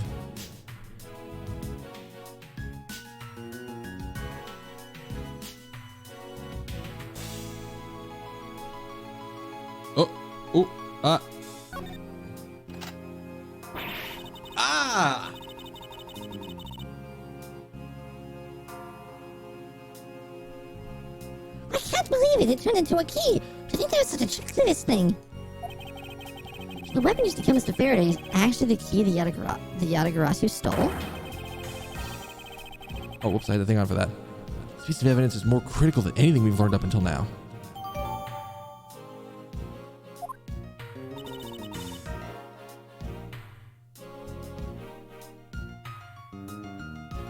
Fucking...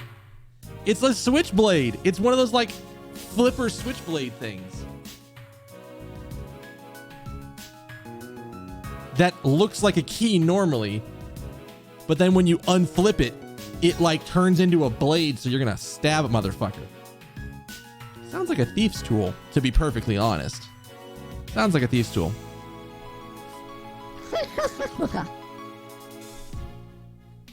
And you're right. It is actually a pretty cool piece of evidence.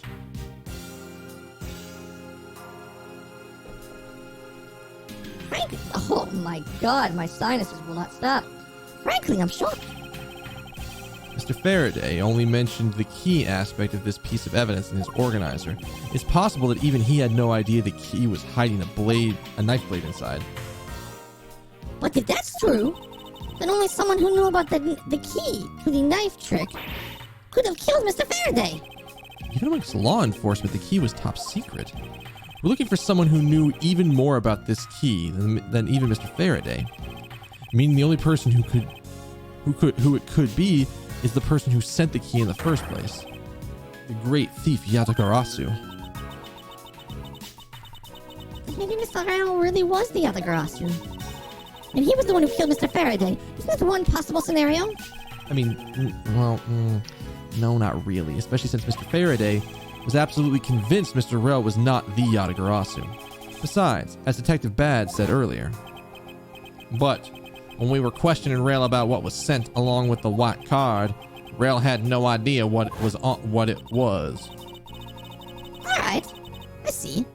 I guess the person who knows the trick behind this key is someone else, and that person is the real Yatagarasu. Seems this key is truly the key to solving this case. That's not a knife. It's a knife. That's odd. We're short one piece of evidence. And the piece that's missing is the surveillance video that was played in court. The surveillance video? How could a piece of evidence just disappear? Where did it go? Video showing the moment in which Mr. Rail committed the murder. Where could it have... Oh, did I? Oh, I did. Fuck me sideways. Where could it have gone, indeed? Are you done with your inspection of the evidence? Yes, I'm finished. However, Your Honor, I'm missing a single piece of prosecutorial evidence. Your Honor, were you derelict in your duties? What? No, I dare not lick my duties. What do you take me for? Some duty licker? No, Your Honor, please. The most important piece of evidence in today's trial, the surveillance video, is not amongst the evidence you laid out for me. But I brought Mr. Faraday's bag, whole bag with me from the crime scene. Oh shit! Oh shit! Is it in the tape player inside courtroom number, inside the defendant lobby number 2? Is it inside the VCR there? Maybe the tape is still somewhere at the crime scene. Something wrong here. Something about... Oh my god! Is that how they made a gunshot noise? Oh fuck! Is that how they made a gunshot noise? Is that how they did this?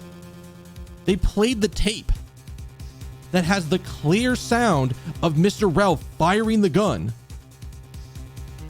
They said it picked up clearly on the tape. You could... Like, right?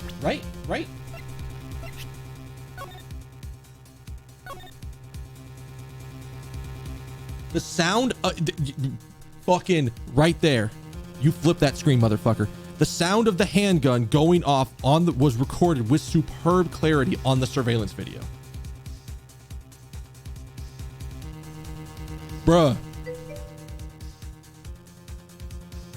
I did swap the scene. You shut up. I was in the middle of shit.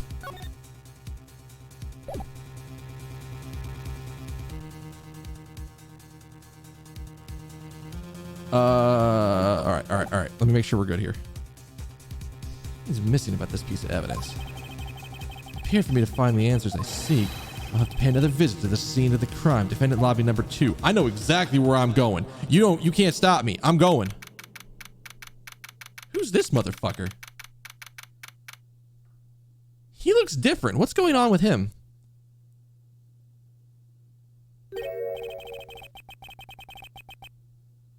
That's Detective Bad. But who's he with? Oh, is that... Wait. No, maybe not. I've never seen that officer before. So did you find it?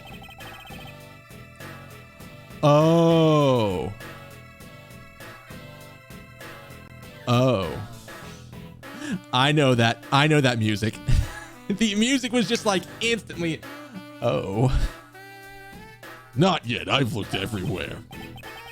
I see. Well then, please continue with the search. Understood. I'll continue the search. Heh, so you're the one running this show. Prosecutors like you shouldn't even be allowed at the crime scenes. How dare you? Just who do you think you are? Lang Ji says that I'm telling you to fuck off. What was that all about? And who was that man just now? Whoever he was, I've never seen a more impudent officer in my life.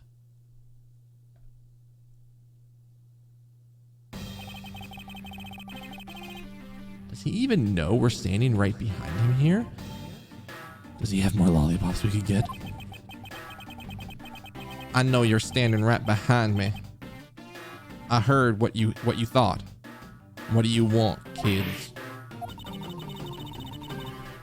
It looks like you were paying attention after all. Of course I was. I have eyes in the back of my head. What do you think that gunshot in the back of my collar was for show? No, that's for them extra eyes. Close enough. True.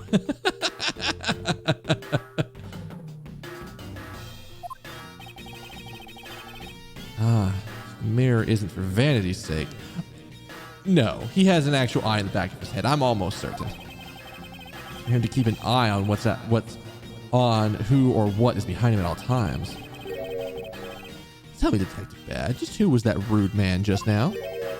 The guy came here from the Republic of Zhengfa to study. He's Agent Lang. Surprised Edward didn't recognize Agent Lang when this shit happened. He's trying everything he can to revive the lost honor of his family.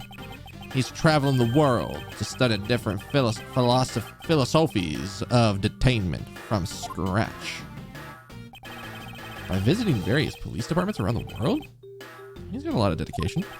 He's still just a rookie cop, but I sense a strong grudge of some sort from him. The guy's more useful than Gumshoe, even if he is rude. Well, he sure has a lot of guts to come to this country and give prosecutors a hard time. I agree. However, I can think of one young lady that statement also applies to. Anyway, what's that agent looking for, Detective Bad? Earlier, that little girl was poking around in lobby number 1 as well. Like I said before, it's got nothing to do with the two of you. I highly doubt that it has nothing to do with me. Fine. This is the game I must play. I will take this opportunity to draw out what he's been hiding and what happened in this room straight away from him. I wanna look here first. That's just one tiny TV. Gumshoe said it was shocked and said it was huge compared to his own.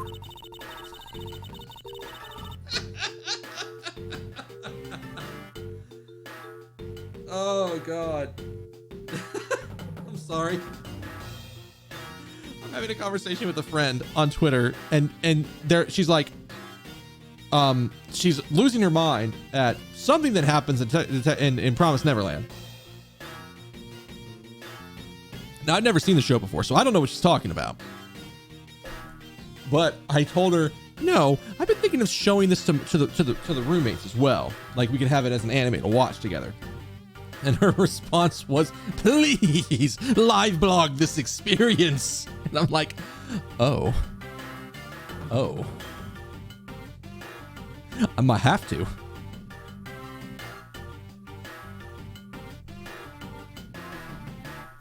Anything you compare with something he owns will always seem grandiose. Speaking of grandiose, I could say that your ego, the ego of yours, could use a little deflating. I want to just fucking fucking check the goddamn VCR, Edgeworth. Just fucking do it. I'm gonna stand literally inside of you. Are you gonna make me look at the window? I'm literally inside of him.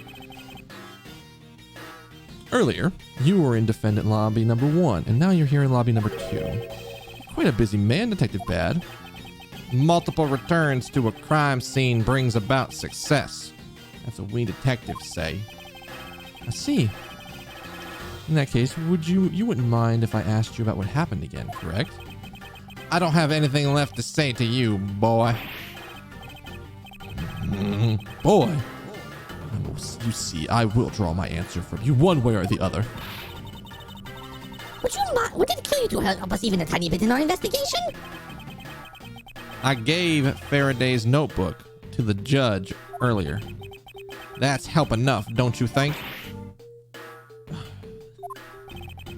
Please, we are asking for just a bit more of your cooperation. Don't push me, kid. I'd like to ask you once again about what happened around here at the time of the crime. I refuse to answer. Any more investigating you do would be a waste of time. Besides, how am I supposed to answer questions about things I don't know about? Things you don't know about? But aren't you supposed to know everything? You should. Wait, is it possible? Maybe he doesn't know about the trick behind the piece of evidence. I should try showing it to him. It may prove to be the key to getting some answers from Detective Bad. Which one's gonna have this? Which one's gonna have this? Is this gonna be, I think we just show him the knife trick and just go from there. Detective Bad, did you know of the existence of this item in the photograph? Oh, of course I did. It's my job to know everything related to the Yatagarasu case. Well, in that case, let me ask you something. Did you know that the knife that killed Mr. Faraday and this Yatagarasu key are the one and the same? What? That's impossible. It looks like he didn't know about it after all. This piece of evidence, which we call the Yatagarasu's key, is actually a well-camouflaged knife. Mr. Faraday was planning to use this Yatagarasu key to prove that Mr. Rail was not the real Yatagarasu. Isn't that correct? I guess so. However, Mr. Faraday had no idea that it was, in fact, a knife.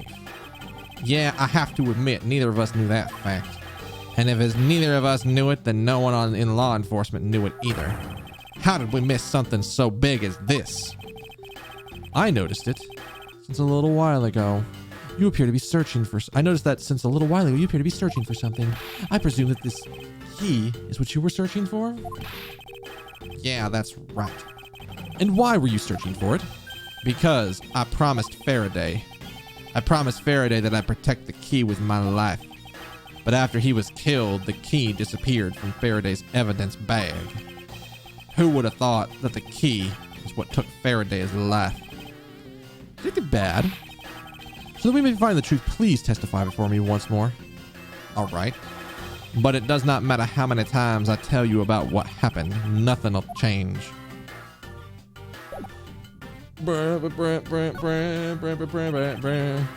Detective Bad, I asked you please testify once more about what happened in lobby number 2 and what you experienced in lobby number 1. My answer is still the same, and this is the last time I'm going to do this. That's fine, because I only need one last time to clear everything up. Come on, do the fucking finger waggle right there. Why would you not? And find the truth behind this case.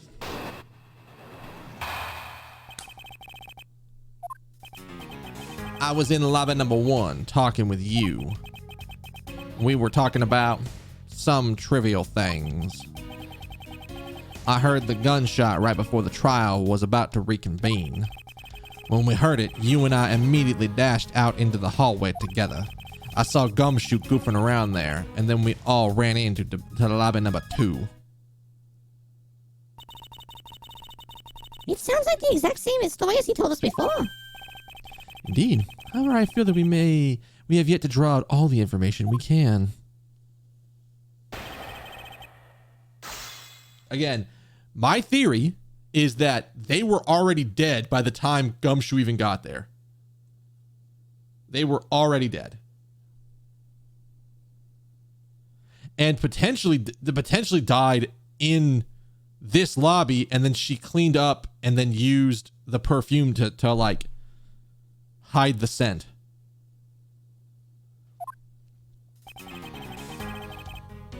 Hold it. Why did Miss Yu choose lobby number 1? Answer me. Who knows? She said that she had something she wanted to talk to me about, and that we walked into lobby number 1 together. That's all. So his answer remains the same as before, as I see. Okay. Hold it. I was hoping you could expand on exactly what you were discussing with Miss Yu. Trivial stuff. Well, it was nothing important. That's for me to decide.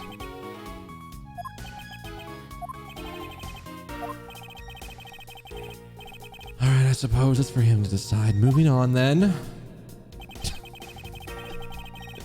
Literally just stern face, and Edward's like, fuck. Ain't nothing I can do here. Until you heard the gunshot, did you notice anything else that was out of the ordinary? I didn't hear any other strange sounds until that gunshot.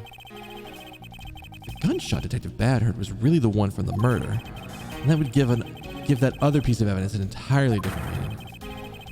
I ask that you please amend your testimony with the statement just now. Sure, if it'll make you feel better.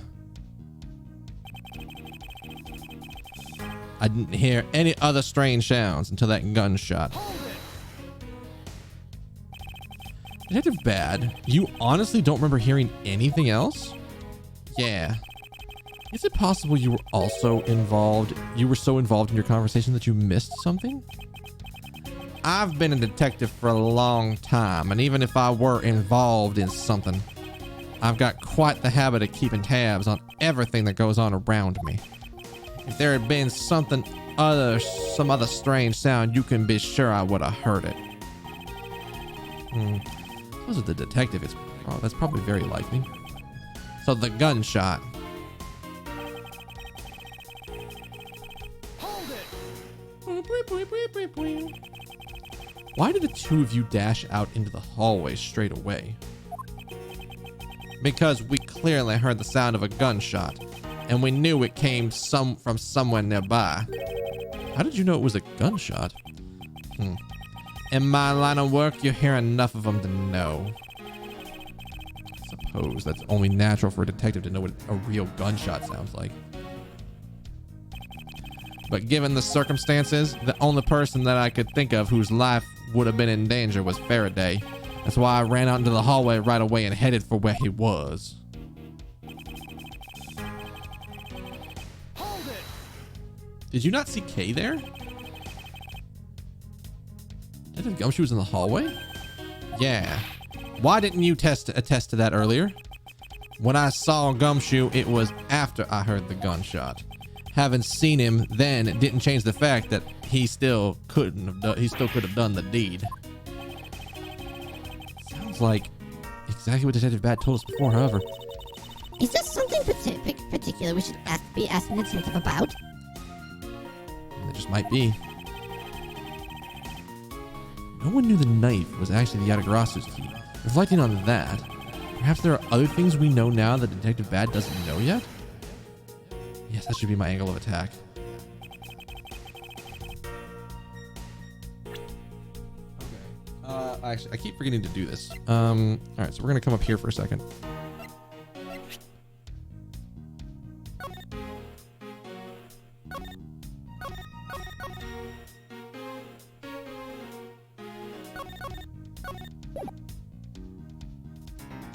I feel like it's gotta be his organizer that we're presenting. It's gotta be, right? It's gotta be.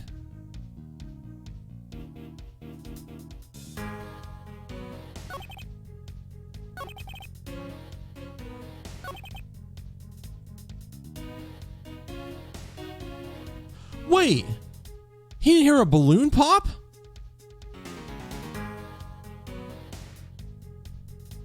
Wait a second, he didn't hear a balloon pop? Hang on.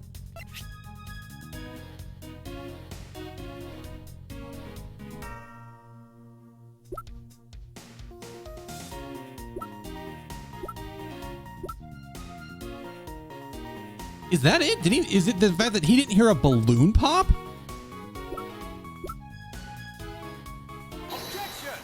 You didn't fucking hear a balloon pop, sir?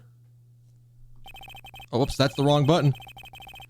Detective Bad, does this balloon fragment remind you of anything? It's the same color as the one Kay was holding. Oh, so you knew about that girl's balloon? Yeah, I was sitting up with her in the gallery. During the recess, just before we split up, I filled that balloon up for her.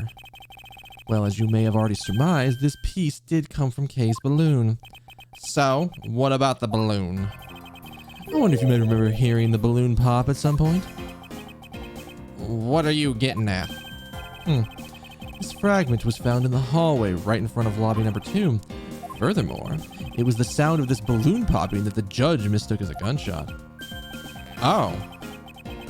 So the sound of that judge heard was not actually a gunshot, huh? On top of that, His Honor said that he heard the balloon pop about 20 minutes before the trials could reconvene.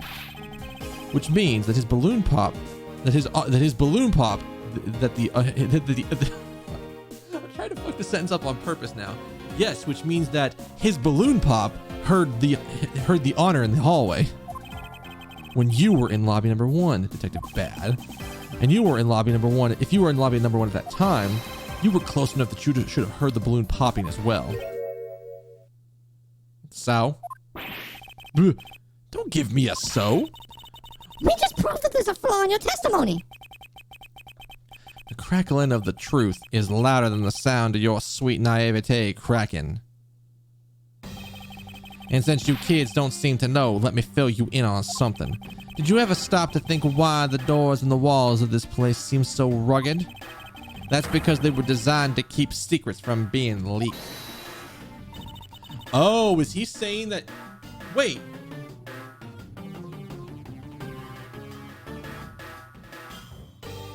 Wait. Wait. Are you kidding me? Are you trying to prove that? Are you saying that, like, if you were in defense lobby number 1 and somebody did something in defense lobby 2, you wouldn't hear it? Because then I know how you heard it, and I know how that shit happened. Oh, is that why? Oh God. Okay, so okay. So I'm gonna revise my statement here. I don't think she killed them in defense lobby 1 and moved them to 2. I think she killed them in 2, set the tape up, left the window open, and then spilled her perfume in lobby number 1 as an excuse to open the door, open the other window, so that way the one from lobby number 2 and the one from lobby number 1 were open, so you could hear across them. Otherwise, in theory, she wouldn't have heard. She wouldn't have heard it. Ooh, I'm seeing shit. What is that supposed to mean? The doors and the walls are super thick. The window panes are double layered. On top of it all, even the curtains are made of a special sound absorbing material. Wait, you mean? Since I was shut up inside lobby number 1, there was no way I could have heard that sound. No! Oh. I knew that's what he was going to say. I don't think you did, Edgeworth. I don't think you did. That means that scruffy face testimony is completely useless. If the rooms are soundproof, then of course he wouldn't hear any signs of a struggle. That's also why it's only natural that I didn't hear the balloon popping. Now, do you get it, kids? Ooh,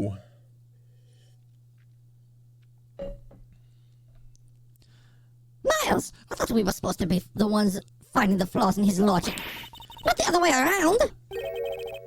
The other way around? It's not possible to hear the sound of a balloon popping if it were in lobby number 1.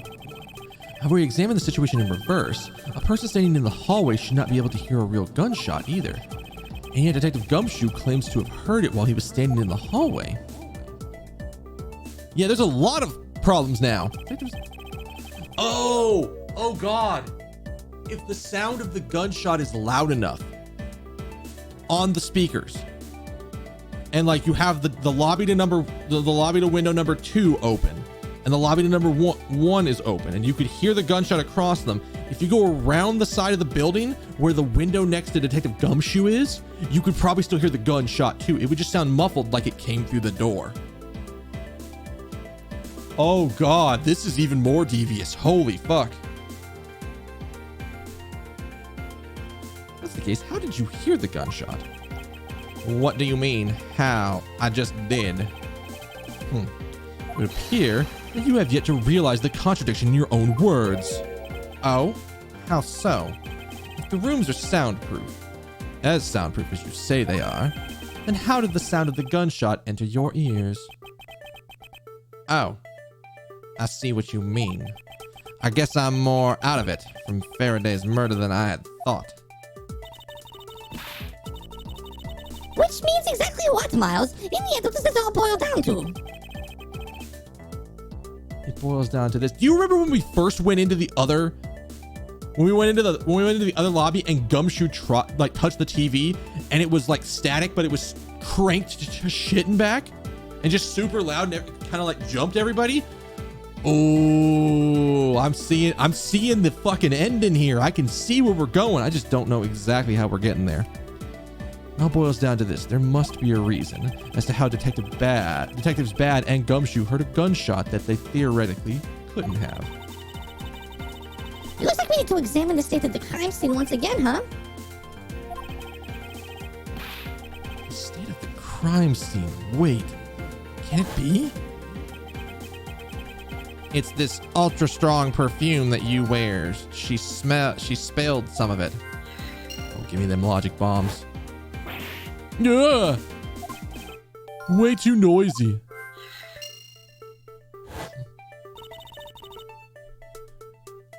The surveillance video? How could a piece of evidence just disappear?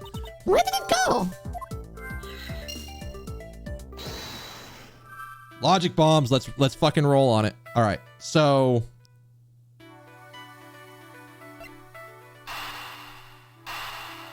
wait, nope. Hup. That should be the first one. Missing evidence should literally be right there. That's not it. Motherfuckers.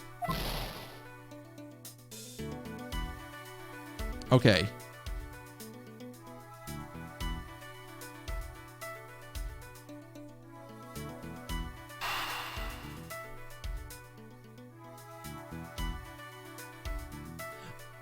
I'm probably going to mess this up because I don't know exactly how they want me to connect things exactly. So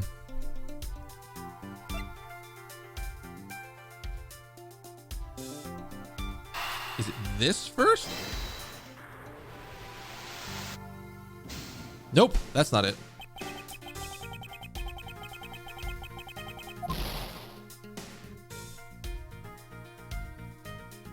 So dissipating the smell and then this?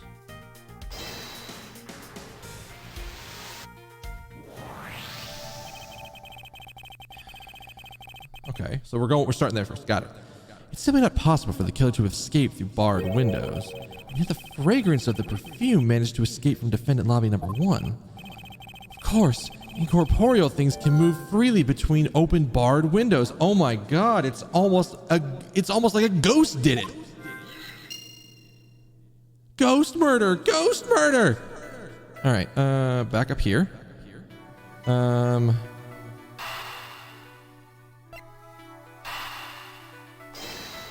Is it this you have to connect? There you go. Now then, what else besides the smell can go both in and out of an open barred window? The answer is sound.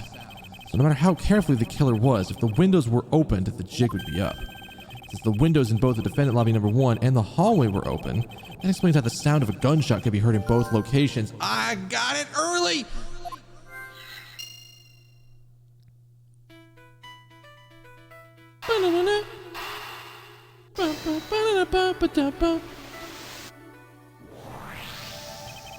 The missing piece of evidence is a video. It shows the moment in which Mr. Rell killed the embassy staff member. The sound of the gunshot left quite an impression on me when I played it during the when it was played during the trial. The video should have been returned to Mr. Faraday's evidence bag for the recess and brought back here. Yeah, we gotta get there. We gotta get to the logic. This is like one of the biggest traps in any Ace Attorney play, because your brain will connect. It'll like jump and go and just like circle around and be at the actual piece, the actual ending. You see how the ending goes, but you have to you have to guide what your avatar in our case, Edgeworth. You have to guide him along the path in order to get him to the point that your brain just like jump tracks because it was there. You got to give him a brain blast, but it's one step at a time because he's a young idiot. If it disappeared after that time, it's possible the tape is still here in this room. Eureka! The evidence that's missing from the evidence that the missing evidence created for me is the gunshot sound that no one should have been able to hear in the first place. Miles, what have you been thinking about?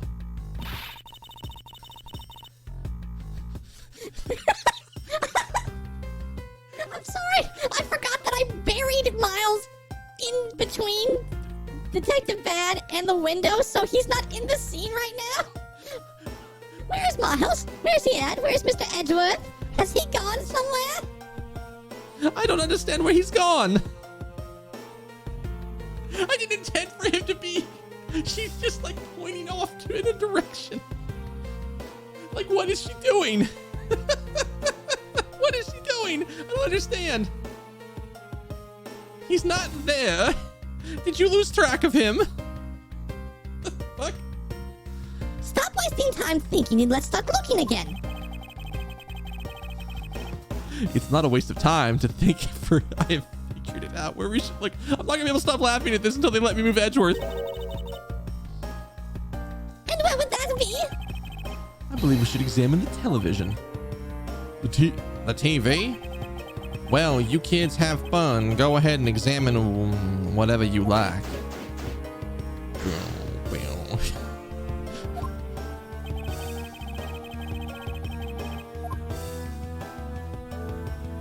Let's examine everything other than the right thing. The window is wide open. The scent of flowers is being blown in from the outside. I think it softens the heavy air in here somewhat. Windows in both lobby number 1 and number 2 were open. Maybe they were trying to air out the room just like in lobby number 1. Hey, Bouse. The investigation goes pretty good. I've had a couple moments where I've been right, but I've been wrong about how things have been going, and we're sort of getting to the end. And I think we're about to go confront the person who actually did it with a lot of evidence of how this was all set up. Because I think we're leading towards what the theory I had earlier, in that these guys were not killed when we heard the gunshot. These guys were killed before Detective Gumshoe even got there, before any of this happened. So, we're dealing with that. Mr. Faraday and Mr. Rell in the same room, I imagine the latter to be the case. Why was there really a need to open that window just for that? Right to it. It's a video player, and there seems to be a videotape inside. It looks like it's the tape must have stopped on its own when it reached the end. This tape? Could it not be the missing surveillance tape? I suppose, but... Detective Bad, would it be alright if I verified the contents of this video? Sure, knock yourself out, boy. Alright, let's rewind this and see what we have. If I remember correctly, the footage of Rell killing the embassy staff member should be at about the 30-minute mark from the start of the tape. We need to rewind for 5 more seconds before we actually get to the 30-minute mark.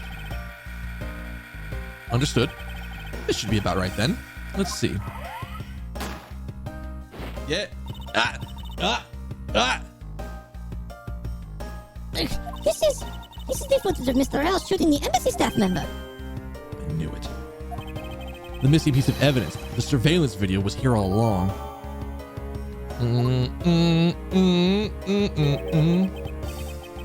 This sound. What's the meaning of this? Here's Detective Bad has figured out the true source of the gunshot he heard. With this, I think we can figure out the trick behind this double murder. Do you mean that you figured it all out, Zen? Yes, I have. All I have to do now is show what the gunshot Detectives Bad and Gumshoe heard was, and through where they heard it from. Fine. In that case, show me what you deduced. Now, inner thoughts. Now to show the gunshot Detective Bad and Gumshoe heard was, and through where they heard it from.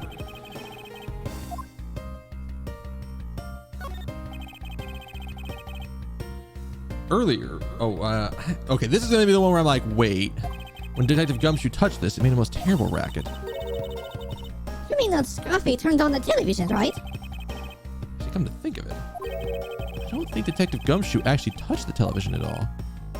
Furthermore, it seemed more like when a video feed suddenly stops. Or at least it did to me. I wonder why that is. Okay, so...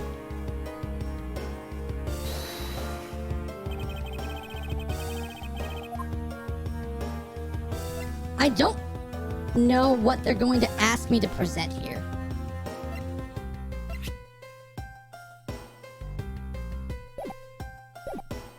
Go back for a second. So we're trying to present two different things. We're trying to present where the gunshot came from, and then how they heard it, as two different things, right? Because I'm like, all right. Oh no, I actually did want to do that. Because I'm just gonna be lazy and make a save point here. Just in case. I don't think I'm gonna need it, but just in case. I don't wanna like burn all the health I have and then go back to whatever the hell save point or checkpoint I would have gotten, which probably would not have gone very well. Alright, so we're gonna present the tape to the TV.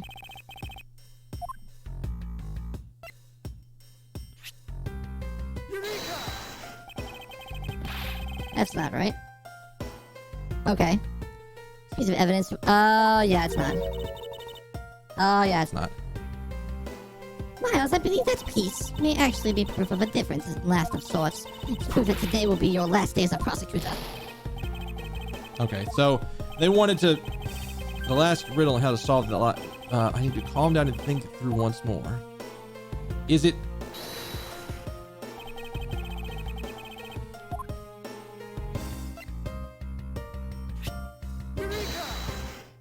Okay, I wasn't sure which way they wanted me to go because it sounded like they wanted me to go, the gunshot clearly came from the TV, and then where did we hear the gunshot from? It came from this. They wanted me to just say all of that into one and go to the second step, which is the thing I messed up on, but that's fine.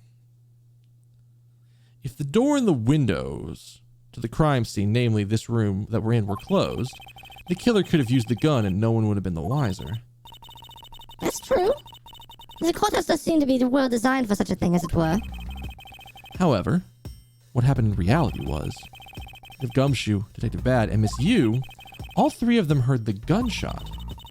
Well, the windows in lobby number 1, number 2, and the hallway were open, so naturally the people in those locations could hear it. But why would the criminal open the window in the first place? To allow the gunshot to be heard, I suppose. Correct. That's the only logical conclusion we can draw from this. But why was that necessary in the first place? I want the real answer, Miles. I demand satisfaction.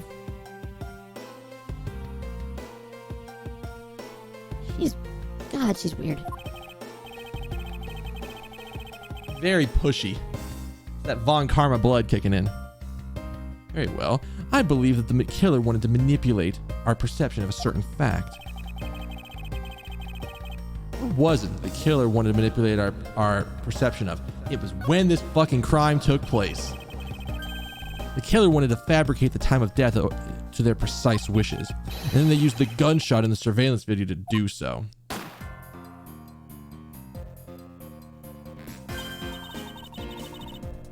So that's why the tape was left running.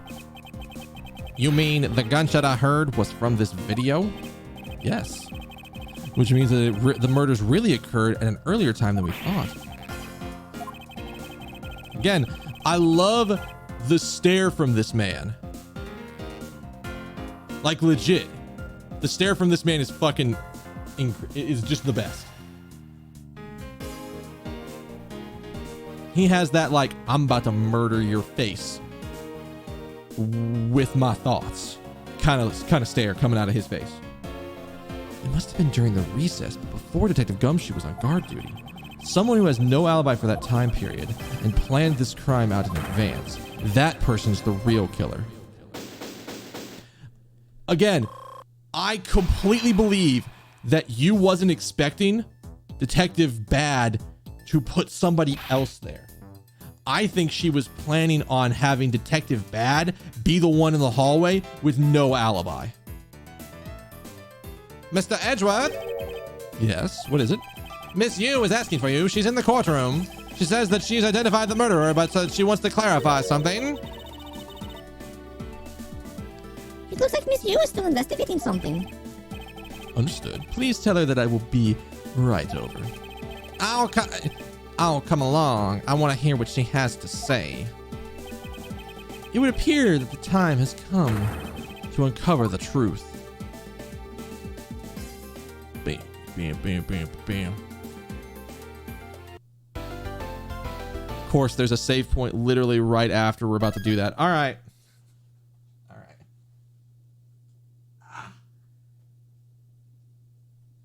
Why do you itch so much, bottom of the leg? What the fuck is wrong with you?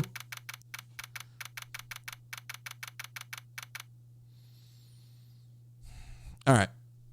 This, honestly, is a pretty good place to stop.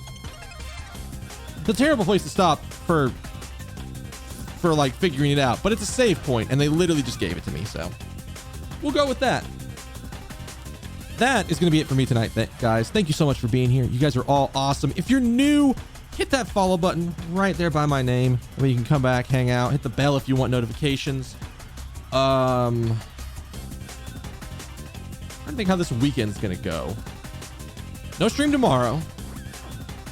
Probably a stream on Saturday unless something changes. I mean, you'll know. Saturday stream will be Monster Hunter with my roommates and my friends. It's our normal multiplayer shenanigans night, so we're going to keep that rolling.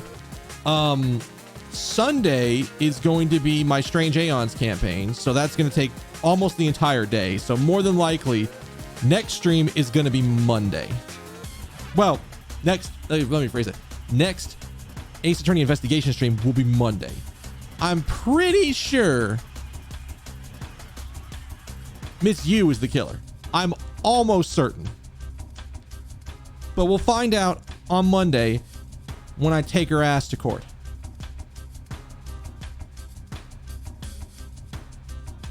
And we'll go from there. All right? All right. Dudes, I'm going to get out of here for the night. Before I head out, I need one kindness from each and every one of you. I want you to have a good morning, good afternoon, good evening, good night, good day, whatever happens to be wherever you are at. And I will see y'all Saturday for multiplayer shenanigans with Monster Hunter. We're I don't know what we're going to try to take down. We're going to take down... This shit's been getting harder, and we've been having to coordinate a lot more, so it's good. But then I'll see y'all on Monday for more Ace Attorney investigations where we have a murderer to catch. All right? All right. Later.